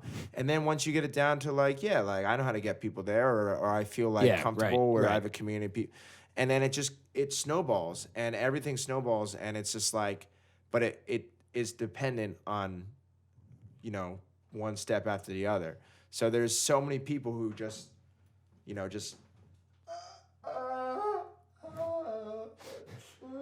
Well, they're again, it goes back to what we were talking about earlier. They're afraid to take that step. Exactly. But it's like and I've done this. I've been there. Like when you get stuck on one stupid easy step. Yeah, of course. Along the way. Yeah. But so it takes like what should take like that is more of like a. But isn't it the case? But it's inevitable. You're gonna do that. You're gonna make that step anyway. You're just too afraid to do it. Yeah, all these people. It was like me becoming a singer. It was inevitable. I was gonna do it because I enjoyed doing it. Were you not a singer at some point? You're a really good singer. No, I'm saying like of like going and no, I wasn't a Dude, singer. my 'Cause I nose just is sang- so I just sang big. in I my just house. I hit this mic at every opportunity I have. This has been like the last 20 Bird minutes, man. man. Just like Bird face. Robert came up with that Dude, for no reason. hilarious. I think it's because of my nose size. In which case, I'd like to say, Robert, I love that Robert. Fuck you. Yo, isn't it the greatest irony of that whole debacle with the video that they kicked Robert out, the one Latino guy of the chat room, and then they said your video is racist. And then they're kicking Robert out because he's calling you bird face. this was on. This was And on. then he's also the guy carrying the Mexican flag. What And the hell is their being the media representative company called again? who cares? I don't care. Yeah, dude, That was cool though. I remember it was cool. and Dude, here's- you know, I gained like literally, literally, 250 new Facebook That's dope. subscribers from that, That's and I awesome. got kicked off. And also too, right after. the like that's cool, but what was really rad, I think, for all of us is just the experience. Like when because I brought my buddy Timmy, Yeah. and when we got home, I was like, yo, that was so cool. I was like, we get to do some really cool shit. And he goes, it was all right. And I go, Tim, what the fuck are you talking about? I was like, you love Workaholics. You watch Workaholics all the time. You know what? I grew up and on I was like, Workaholics. you just got to go hang out at the studio of the Yeah. co-creator of Workaholics, Right. who also that weekend released a fucking Netflix Adam You know Sandler what? You know movie. what? Dude, that dude And I was is just also like- he's an all around badass. That Yeah, dude he's rocks. a cool guy, Yeah. right? And I was just like, Tim, what Kyle, the fuck that are is, you yeah. talking about? And Yeah. and Tim's like, yeah, you're right. You're absolutely right. Like that was actually awesome. And I'm like, but you know how many people do that? They put that it was all right. They put that shield up instead of marveling, going, yo, because I got to shake Kyle Newcheck's hand, and he was Right. like, I liked the video, that was cool. And I got to talk to him about Not only about did I his get to journey. shake Kyle Newcheck's hand, he replaced my amp with his own amp. Yeah. It was totally cool. And it was so rock and roll, like how you guys just like, Yes. we Just didn't kept give a going. fuck. And Yeah. it's just like the whole thing was very rock and roll. It was, It was a great good. experience. It was good. And like, I look at my life and my journey out here, and I've gotten to do so much cool shit. So like, yeah, I'll sit there and say that the media was toxic and this and that, and I'm stick to that. But in that process, I was doing like some cool shit that people would die to do. Yes. I've interviewed like dozens of big name celebrities. You must have people talking to you because of that. Wait, what? Because of the fact that you've, interviewed big names and you've been in contact with people in power. Like, you must have people talking to you because, like, oh man, he's bumped elbows with. Maybe, I don't know though. I don't think so, because I've never made it a part of my identity. So I never a lot of like celebrity interviewers, like once they start doing that, that's what I do. I interview whatever. Like they take it on. And it was always just something that I was sent out to do because I'm a personable human being. I only got And- to interview Brad Pitt for like 30 minutes. So like it was nothing. Like I interviewed Patrick Stewart.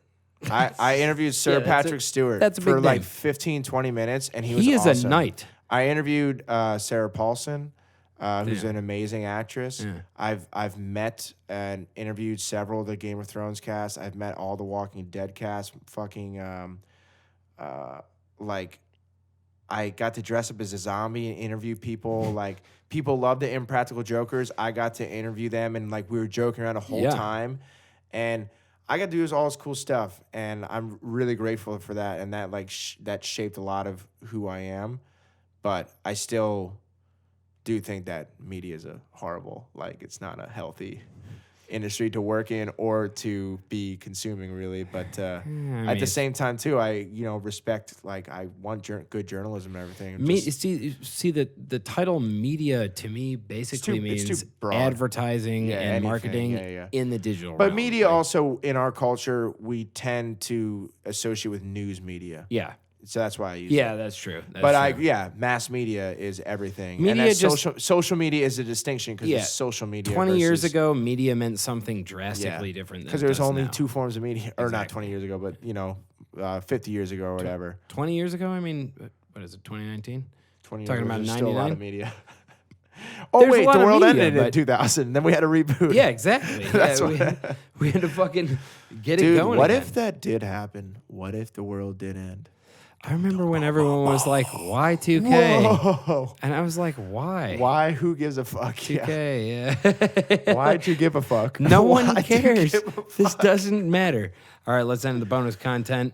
Now, Why'd you give a fuck? yeah, Y2 give a fuck. Wasted potential. Dude, yeah, that was All right, I'm that going was home. actually really good all around. Yeah, that was pretty good. Yeah. Really good. I don't know. We'll have to review it. Still recording, so I can just sit here with the microphone and I can control the narrative. I can't live stream. I don't know how to live stream. Hey Siri. Oh, I swear, if it responds, boy, that would be a shame. Anyway, bonus content, blah, blah, blah, blah, blah. Hopefully no one's really watching this. If they are, they can hear my nose squeak, presumably, because I just had a nose squeak into the phone. Yeah. See ya.